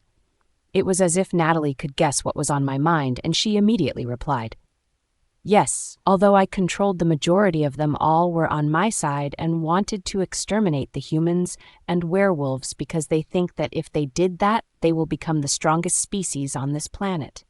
Anyway, some of them are also psychopaths, just like I, and the majority of them wanted to die since they wanted to take a rest too. After all, they had been alive for decades, but not as long as I am." When Natalie explained that, I couldn't help but furrow. Although I had already known that these witches are suicidal, and they also have a witch leader who also did the same, still I couldn't guess why they seemed to be tired of living and as if nothing could interest them anymore. However, given their personality of Natalie, even if I would advise her, it won't still work since she had a head of a stone. I squinted my eyes at her, trying to examine whether she was fooling around or lying to me, and it wasn't until I already made my decision. I glanced at Lawrence, who looked at me in disbelief, as if he couldn't help but feel surprised when he guessed about my decision. His brows furrowed as he glared at Natalie. "Yunifer, you shouldn't let this woman take control of you and your decision. She was deliberately doing this to stall the time, and if you would do this, can she guarantee that you won't get hurt nor would hurt you?" Natalie heard Lawrence questioning and said, "You don't have to worry too much because I won't hurt her. If she can satisfy my wishes about giving information related to my beloved, I will control my witches to kill themselves instead, and since I won't die, I would just sleep for 4 decades straight. I can make a bloody contract with her later." Although Lawrence wasn't still convinced about what the witch had said, after seeing that I already made the decision, he walked towards my direction and wrapped his arms around my waist, pulling me into his embrace as he kissed my lips before he whispered into my ears. "You must take care of yourself and do not be fooled by that witch. You know that witches are very cunning, and she was the boss of all witches. Plus, I know that I can't change your mind related to this, but you still have to be careful and don't do things impulsively." Lawrence carefully reminded me while his eyes couldn't hide his worries. I smiled at him and patted his shoulder. "I know, I understand. I will take care of myself, so you should too. Also, take care of your brothers, and please remind them that they shouldn't do impulsive things in the future, especially Drake, who was like a tyrant on the battlefield, killing witches." Lawrence let out a soft chuckle and nodded his head. "I'll be going now." After that, he already disappeared to the battlefield, leaving me alone with Natalie. I turned my gaze at her and coldly asked, "What do you want to ask? Ask right away, rather than dragging the conversation, especially since your witches were killing my people." "It's also the same with Drake, who kept killing my subordinates," Natalie said as she snapped her finger, and a large, comfortable chair appeared while behind them was chaos. Natalie raised her brows at me and pointed to the chair. "Sit down." I was left with no other choice but to sit, as I also took the tea that she offered. Damn, this feels weird, especially since our background was the battlefield. I glanced at Natalie and couldn't help but said, "You seem to be calm now." Natalie chuckled after hearing what I said and nodded. "I know, I'm always like this, so it's not shocking anymore. Anyway, what I wanted to ask is if what you said was true." I looked at her and calmly sighed. "What I said to you was all true. After all, I can't lie when it's related to Grandma, nor use her name to tempt you, because that would be disrespecting her." Hearing what I said, Natalie fell into silence as she leaned on the back of the chair while looking at me. "Did you meet Celine in your dreams?" she asked. I nodded my head in answer. "Yes, I met her only once. It was the day after when she was killed by the Alpha King, and I was also in a coma at that time because the previous Alpha King also managed to split my soul into two. Well, rather, he was aiming to kill me, but Grandma had saved me. After that, I fell into a deep slumber, and before all of my memories were erased, she met me in my dreams and asked me for a favor to find you. When I raised my head to look up at her, I saw her listening carefully and paying attention to every one of my details. The corner of her eyes was even wet. What favor did she ask? This time her voice was soft and it quivered slightly while looking at me with those hopeful gazes.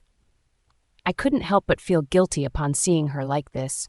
I took out the necklace that I had been wearing ever since I became the child of Silda and gave it to her, Yunifer's Pove. I don't know what's inside of it, but I could guess that there was some kind of weird spell on it that she put that only you would be able to activate. After I said that, I saw her hold the necklace carefully and gently, as if she was afraid that it would break.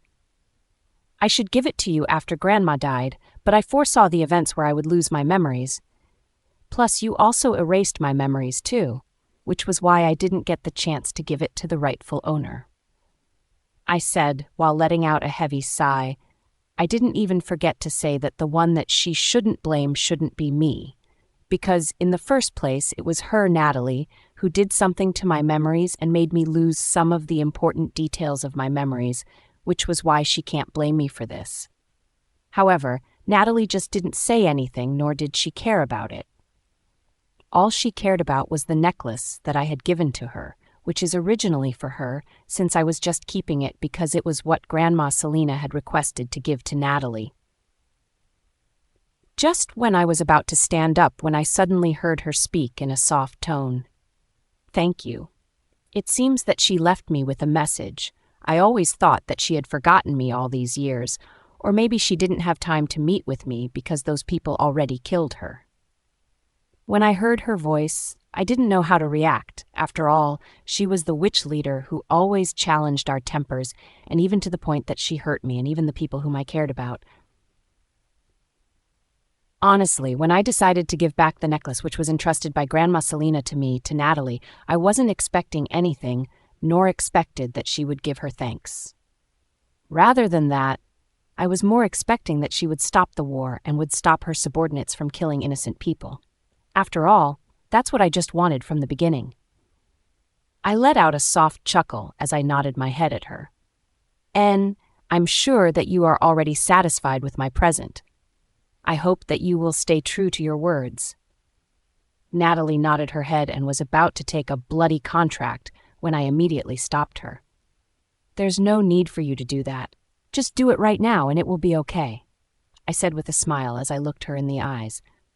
Natalie let out a soft chuckle before she cast a spell, and within just the snap of her finger, she looked at me and said, "I already did it." I also stared at her and Natalie laughed. "I know, I will go back to my land and sleep there for thousands of years, only after I see what Celine wanted to say to me." "I know," I answered with a smile as I head out. Before I left, I heard her say something. "You should treasure the people that you love before everything turns late." I didn't say anything and just left directly without nostalgia. I don't support the way she dealt with her anger just by killing the lives of the people as if they were nothing and their life had no value for others. I hated the way she did that to others, plus she had already hurt one of my loved ones, and it doesn't mean that I had forgiven her for doing that to them. Just when I completely left the place, when suddenly I heard her speak again. "I'm sorry. I don't ever think that I still have time to open the necklace that Celine had left for me." My brows furrowed as I felt that there was something wrong with the way Natalie had spoken. Her voice contained hoarseness compared to her usual tone, which made me doubt. I immediately took a glance in her direction. I couldn't help but gasp as my eyes widened and rushed my way toward her direction. The Natalie that I had saw became different. Although she looked the same, especially her face, she still looked young. Her hands became transparent. I immediately grabbed the necklace that almost fell onto the ground. "What happened? What's wrong?" My brows wrinkled as I looked at Natalie with widened eyes. Natalie looked at me and let out a bitter smile. "I already foresee my future being like this. Don't worry, after this I will sleep forever without waking up again." "How did this happen?" I asked, while looking at Natalie, who was still sitting on her chair with a calm demeanor, as if she wasn't bothered by what happened to her body, but the only thing that bothered her was the fact that she couldn't touch the necklace. Natalie smiled and answered her calmly. "Actually, I was originally dead, but since I used the forbidden spell, which I had learned secretly from my beloved Celine, and used it to myself after I was consumed by my anger and committed suicide, then when I was in the brink of death, a thought suddenly popped up in my head. I said to myself, why would I need to kill myself when I wasn't the one who killed my beloved? Since they are the one who killed my beloved, then it is them who deserves to die. Because of that thought, I used the forbidden spell that Celine had always warned me not to do, because once it will take an effect, as long as I wasn't satisfied or did not let go of my anger, I will continue to exist no matter how much I will try to kill myself, nor if anyone other than me would kill me. However, once I fulfill my wishes, I would experience worse than death, and it's the consequences of using the forbidden spell which Celine didn't want me to use. After all, after I die, my soul would split into small pieces of fragments, and I can no longer exist anymore. After Natalie had said that, she let out a chuckle, as if she didn't care about it at all, nor she regrets doing it. I didn't find regret in her eyes, just disappointment. As if she was disappointed that she can no longer hold the necklace, nor see the message that she had longed to see all this time. Seeing her being like this, yet she didn't ask for help, I let out a heavy sigh as I bent down to pick up the necklace and then put it on the table in front of her. What should I do to undo the spell? I asked coldly while looking at her. I saw her eyes brighten in delight, and there was a smile appeared on her lips. This expression of hers reminds me of the time when the first time that I met her. The same expression she used back then when she visited my grandma. Since you are Celine's granddaughter, then just use your blood. I mean, please drop it with a tiny amount of your blood. Natalie softly said while looking at me with those hopeful gazes, making me nod my head. After all, this was already considered her will, and it's not like I can reject her. I took out the dagger that was in my pocket and pointed it at my finger. I used it to prick my forefinger, letting the drops of my blood drip onto the pendant of the necklace. It wasn't until it suddenly made a bright white light, but it only took a second. Until we have heard such a familiar and nostalgic tone, it seemed that this message was safely delivered to you, Natalie. A woman suddenly popped up in front of us. Though it was just like a hologram, it made Natalie almost cry as she stood up with her hands that are fading as she desperately touched Celine, who was looking at Natalie with a soft expression as she continued to talk with a smile. It has been a long time, Natalie. Hearing these words, Natalie couldn't contain her tears as she sobbed in front of the hologram, Celine. I pursed my lips as I decided to leave Natalie alone. After all, she also needed some privacy, and besides, I'm sure that before she would die, the last thing that she wanted to see was Celine. Anyway, I also need to visit my mates and check what they were doing right now. Yunifer's POV. I saw my mates, Lawrence and Drake, running in my direction with those undisguised worries filled in their eyes while looking at me. Are you okay? Did you get hurt? It was Drake who asked while holding both of my shoulders while closely inspecting my body, and it was also the same with Lawrence. I let out a helpless laugh as I nodded my head. Don't worry, I am really fine. Seeing that I was really fine, the two of them let out a sigh in relief, then Lawrence asked right away with furrowed brows. What did the witch leader do? While we were fighting against those witches, defending those young and old ones who couldn't fight for themselves, suddenly, those witches became weird and they didn't dare to fight back with us. They just stood still and watched us kill them one by one. After Drake knows that those witches had stopped resisting their fate before those witches could change their minds and fight back, Drake had already finished them all.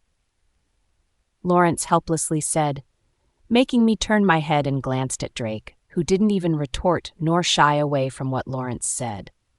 Don't worry too much about it, since that was the condition that Natalie had offered me before I gave her the information that she was satisfied with, I said while we walked our way toward the hospital where Ishid was currently staying. I heard Drake ask, where is that witch leader? Is the information that you gave really enough to make her stop her revengeful revenge? The witch leader would soon not exist, and gave something valuable that is really for her that was enough for her to stop all of her plans to get revenge, I answered with a smile. What necklace did you give? It was Lawrence who asked, who suddenly stopped and walked in my direction and held me in his embrace tightly. I let out a soft chuckle as I hugged him back while on my back. I felt Drake also hug me tightly. It was a necklace that is from Grandma Celine, and she asked me before to give it to Natalie, but I lost my memories, so I never got the chance to give it to her, not until now, I softly said while I patted the hand of these two huskies that were embracing me tightly. I let out a soft chuckle when they started to kiss my neck, my shoulder, my lips, and my forehead. I immediately pushed their faces away from me. Stop it. Don't forget that we are occupying public spaces right now. Let's visit Ishid first, or else he would show tantrums if we left him out.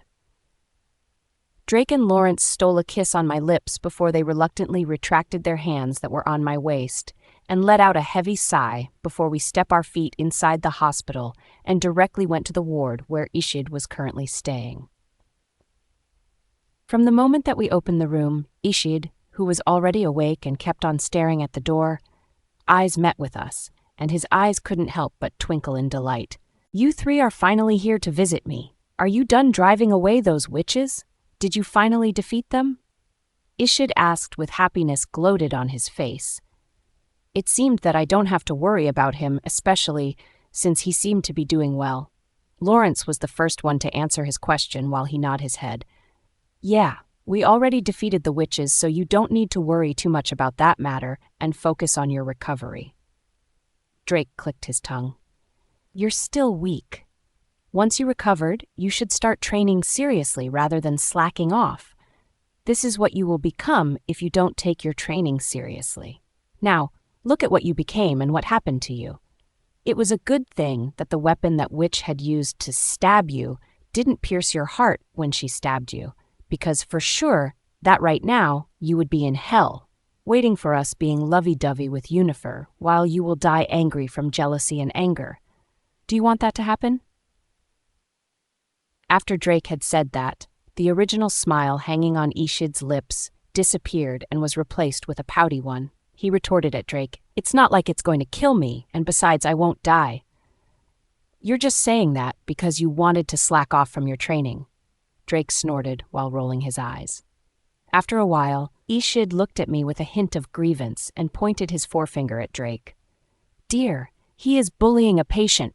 Please defend me from him." Before I could speak, Drake had already spoken while he looked at Lawrence. "We should have just left him alone in this room while we should do lovey-dovey things to our mate. He's probably going to have a heart attack while overthinking what we were doing without you," he said while smirking at Ishid. Ishid couldn't help but cry without tears in his arms, showing an aggrieved expression on his face as he pouted. "You two are mean. It's not like I wanted to be stabbed and be hospitalized from the beginning," Ishid exclaimed while pouting. Lawrence sneered. "Then you better train and work out, don't slack off to play, and your reason is that Asher wanted to play with you." "But Asher invited me to visit the zoo. It's not like I can decline the request of such a cute child," Ishid exclaimed with his brows raised. Before their so-called fight would become worse, I stopped them. "Stop fighting now. There are also a lot of patients from the other ward, and it's not like you are the only one who is inside this hospital," I calmly said while looking at them, who now shut up their mouth and obediently looked at me while nodding their head. I glanced at Ishid and let out a sigh before I spoke. "You should also take a rest, okay? It will be bad for you if you don't take a rest, given that you were stabbed 2 times and it almost reached your heart. Don't worry, since you are a wolf, you will be discharged sooner or later if you have a good rest." After saying those words, Ishid hurriedly asked while looking at me with those pitiful gazes, "Where are you going?" "I'm going back with Lawrence and Drake to the mansion, since Asher was left in the mansion along with the butlers and the servants," I said while smiling at Ishid, who was pouting his lips. "I want to go home too." He softly muttered while looking at me with those pitiful gazes. Drake chuckled.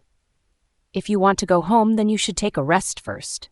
The doctor would not let you go home, especially if you're not healed." When Ishid heard this, he was very aggrieved and just reluctantly nodded his head while looking at us with a pitiful expression. "Oh, okay, then you can leave me here alone," Ishid softly said, making us chuckle after seeing his expression. I walked towards his direction and kissed his forehead, then patted his head. "We will go now, okay? Don't worry, you will get better soon." Ishid nodded his head with a hint of sadness in his eyes. I could even see his imaginary dog ears were down. "I know. I will do my best to get discharged as early as possible," Ishid solemnly said while looking at me. After that, we left the hospital and went alone to the mansion, since Lawrence and Drake still have to clean up the mess and deal with the aftermath that the witches had caused. They have a lot of things to do right now, that's why they don't have time to go back to the mansion with me. They just sent me back to the mansion, then after that, they left and went to the place where there was a lot of damage that those witches had done. When I get back home, I saw Asher, who was watching the cooking lessons online, and at the same time, he was busying himself in the kitchen, looking serious and even following the instructions that were stated in the video. However, while I was staring at him with a soft expression, Asher noticed my presence. He immediately paused the video and stopped what he was doing, then immediately climbed off the chair and rushed his way towards my direction with brightened eyes. "Sister, you're finally back. I've been waiting for you." I also baked some cookies and cakes according to the instructions online, though I am not sure if it tastes good, he shyly said, but his eyes were filled with happiness. My heart couldn't help but soften when I saw his smiles, especially since in the past he liked to act mature and would agree to anything that I would say without complaining, and very unlike a child who was the same age as him. But now, he was slowly trying to come out of his shell, which is a good thing. I smiled and my hand reached out to pat his head. Wow, you've done a good job. Was it hard? Did you have fun? Asher nodded his head with excitement. It was hard, but I have a lot of fun. I glanced at the art that he baked and couldn't help but be amazed. The cake was well baked, so the cookies plus Asher made decorations on the cake, which made it hard for someone to ruin the cake just to eat it. However, Asher doesn't mind and says, I prepared it for you, please have a bite and tell me your thoughts, okay? How could I say no when his eyes were filled with those hopeful gazes? I smiled and nodded my head as I took the fork and reluctantly ruined the side of the cake just to eat it. I saw him look at me eagerly as he watched me eat the cake he baked. Once I gulped it down, my eyes brightened as I looked at Asher with a bright smile, which made him chuckle in delight upon seeing my expression. I also made some for the triple alphas, Asher softly said with a smile on his face, making me chuckle as my hand reached out and pinched his soft cheeks. They will like it for sure, I softly said with a smile on my face. Asher's lips curved up and nodded his head. His eyes glanced at my back and I saw his brows slightly furrowed. Where are your mates? Brother Drake, Brother Ishid, and Brother Lawrence, he curiously asked. They are dealing with the aftermath caused by the witches. Don't worry, they will come back right after they're done doing what they need to do. Third person Pav. A month later, under the strict management of the Fairer Alphas, they finally strengthened the security of their territory. They had already dealt with the aftermath of the structures and buildings that were damaged because of the war. Plus, they had already helped those families who lost precious people in their hearts. Both of them were very busy in those months, and Yunifer hardly saw them. She would only meet them 3 times a month. Even though the 3 alphas were very reluctant to leave the mansion and want to spend their quality time with Yunifer, because they were alphas, plus Drake was also the Alpha King, he had the responsibility to manage his pack, especially that among the other alphas who had packed, only the Alpha King had the largest packs, and it was managed by other 2 alphas, which are the siblings of the Alpha King. Inside the meeting room, all of the alphas in the country were being called to meet with the Alpha King. Because of the terrifying aura of the alpha, if a werewolf who isn't an alpha would mistakenly come into the meeting room where there were only alphas inside of the meeting room, for sure that they would tremble from fear because they couldn't handle the pressure that the alphas had emitted. One of the alpha from the silver pack was the first to disagree. Did you call us so that we would help those who were implicated in your territory because of those witches? Those witches only targeted you and your packs, so as your people, and it doesn't have to do anything to us about what happened to your territory. Alpha King had a cold face, especially since he was not in a good mood for these months, since he hardly saw Yunifer and wanted to go back there as soon as possible. I didn't say anything that you should help us since we already dealt with the matter that was being implicated because of the attack of the witches, and I am fucking not asking you for help.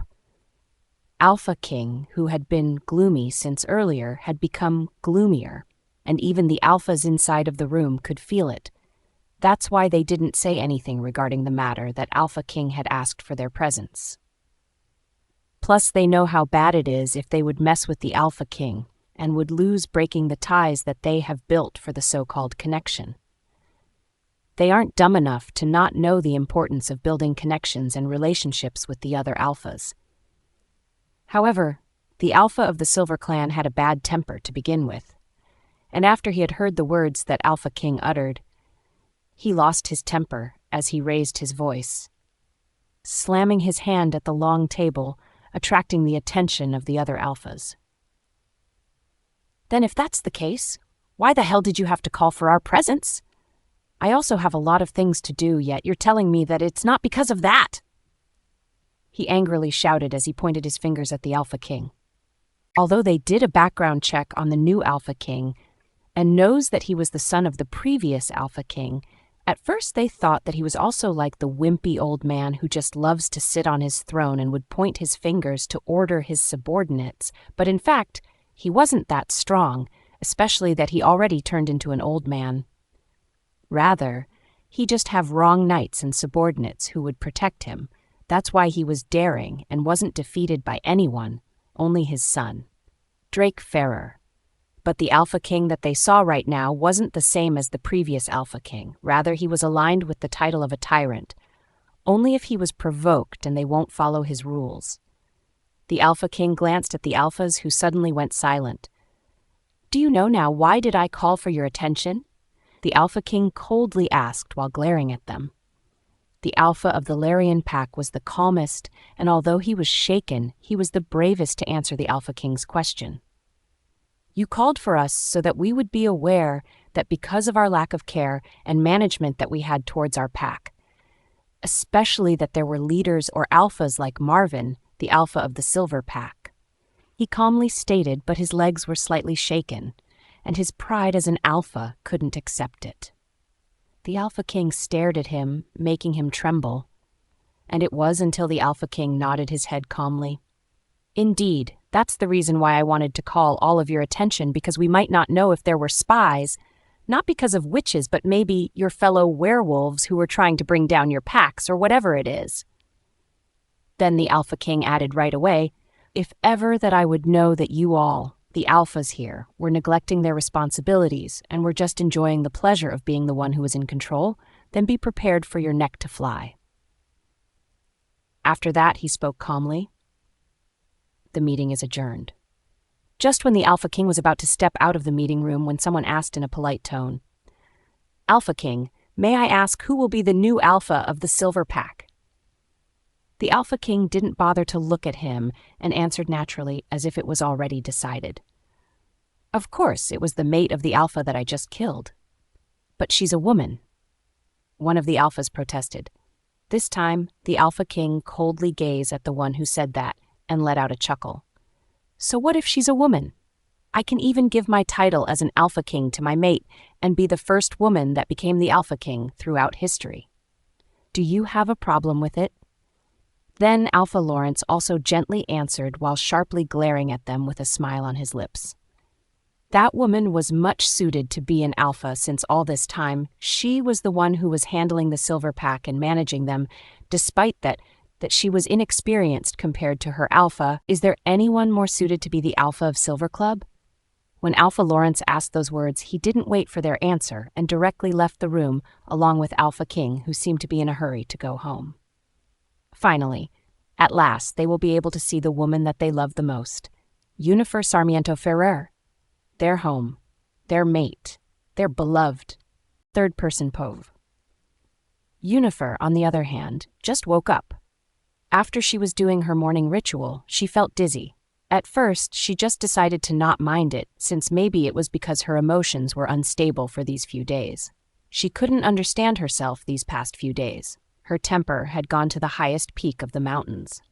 There are times that she felt sorrowful, then right after that she felt happy. Once again, she felt like crying until her tears would turn blood, but she felt ecstatic again. In other words, she felt moody these days, and she can't find the reason why she felt these days. Maybe it was because she missed the alphas very much. That's why she felt these unexplainable emotions.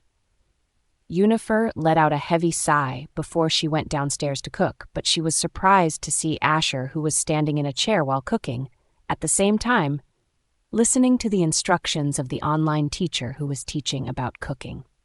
"Good morning, Asher," Yunifer softly said as she walked in his direction. Asher turned his head at her, and the corner of his lips curved as his eyes brightened. "Good morning, sister. I already cooked breakfast today," he said while grinning from ear to ear.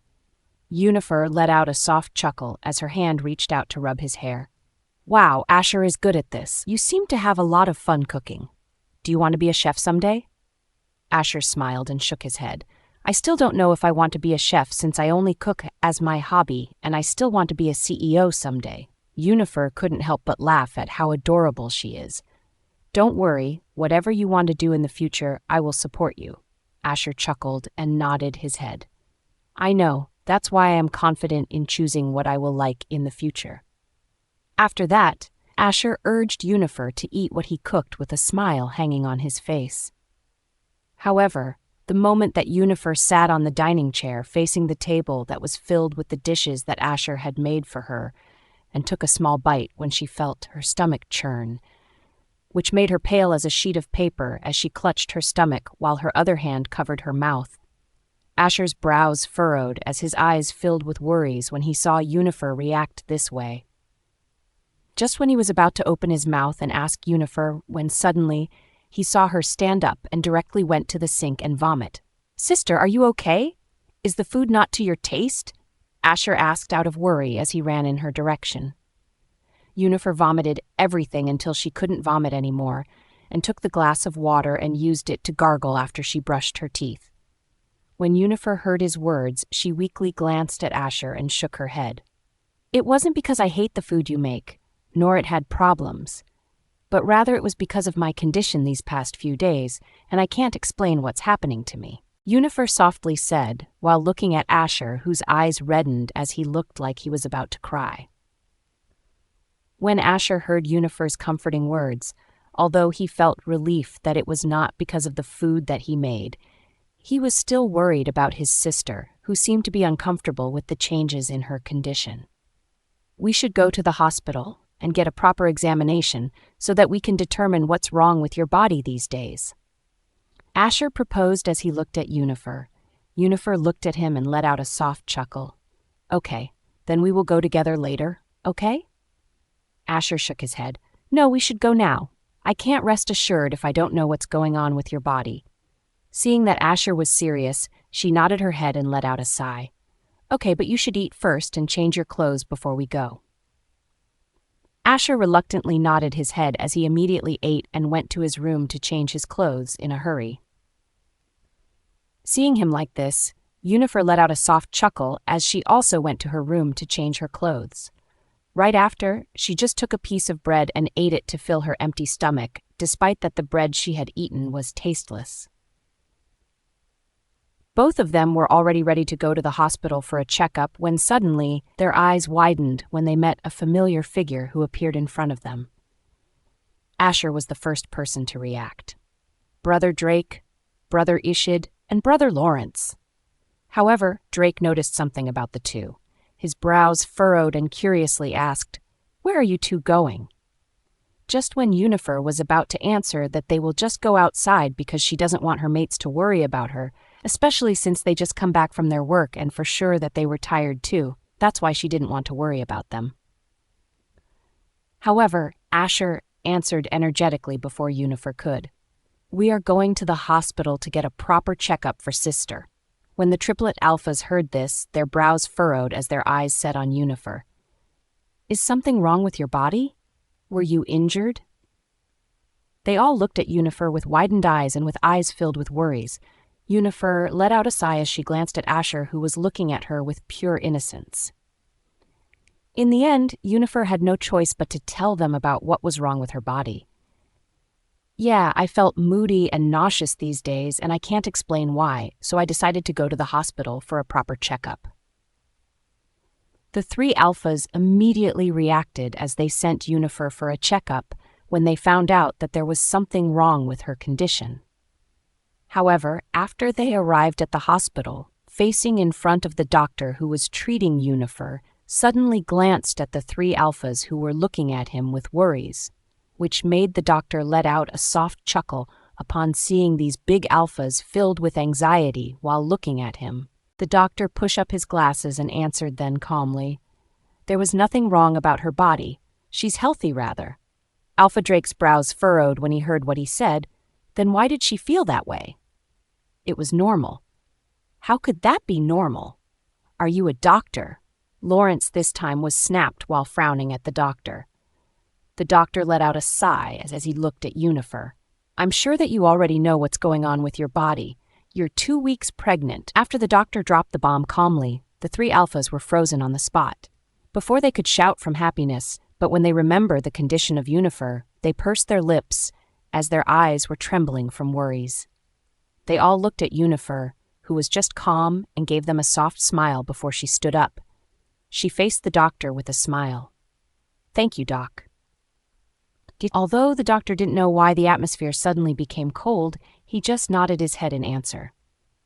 When they left the hospital, the three alphas glanced at Yunifer and said, "Should we abort it?" They couldn't continue their words after all. Yunifer was the mother of the child, and she has the right to choose, but they can't afford to lose her just because of a child. Of course, they loved the child inside Yunifer's stomach, but they cared about Yunifer more. Just when Yunifer was about to open her mouth to tell them that she would keep it, when a woman who was wearing a cloak handed a letter to Yunifer, and after she got her purpose, it disappeared, making them look shocked.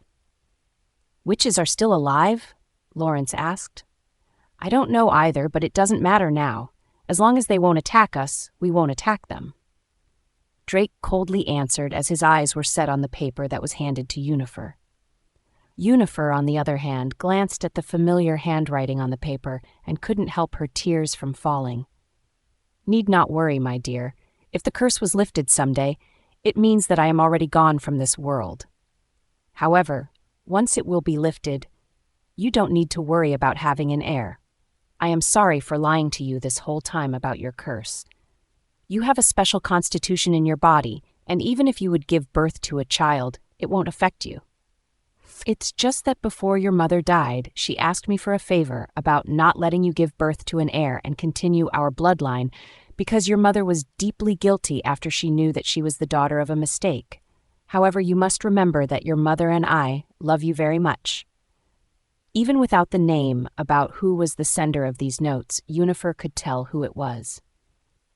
Grandma Celine. Yunifer glanced at the alphas who were looking at her with worry and couldn't help but chuckle as she hugged them tightly. "I will keep the child. We will keep our child. I will love him as much as how I love you three. We will love him as much as how you love me. We will give him home and love." The three alphas didn't ask her why she wanted to keep the child after reading the note, but they guessed that it was a good thing. They all embraced her and kissed her forehead as they softly whispered in their ears, "We never knew what true happiness was until we met you."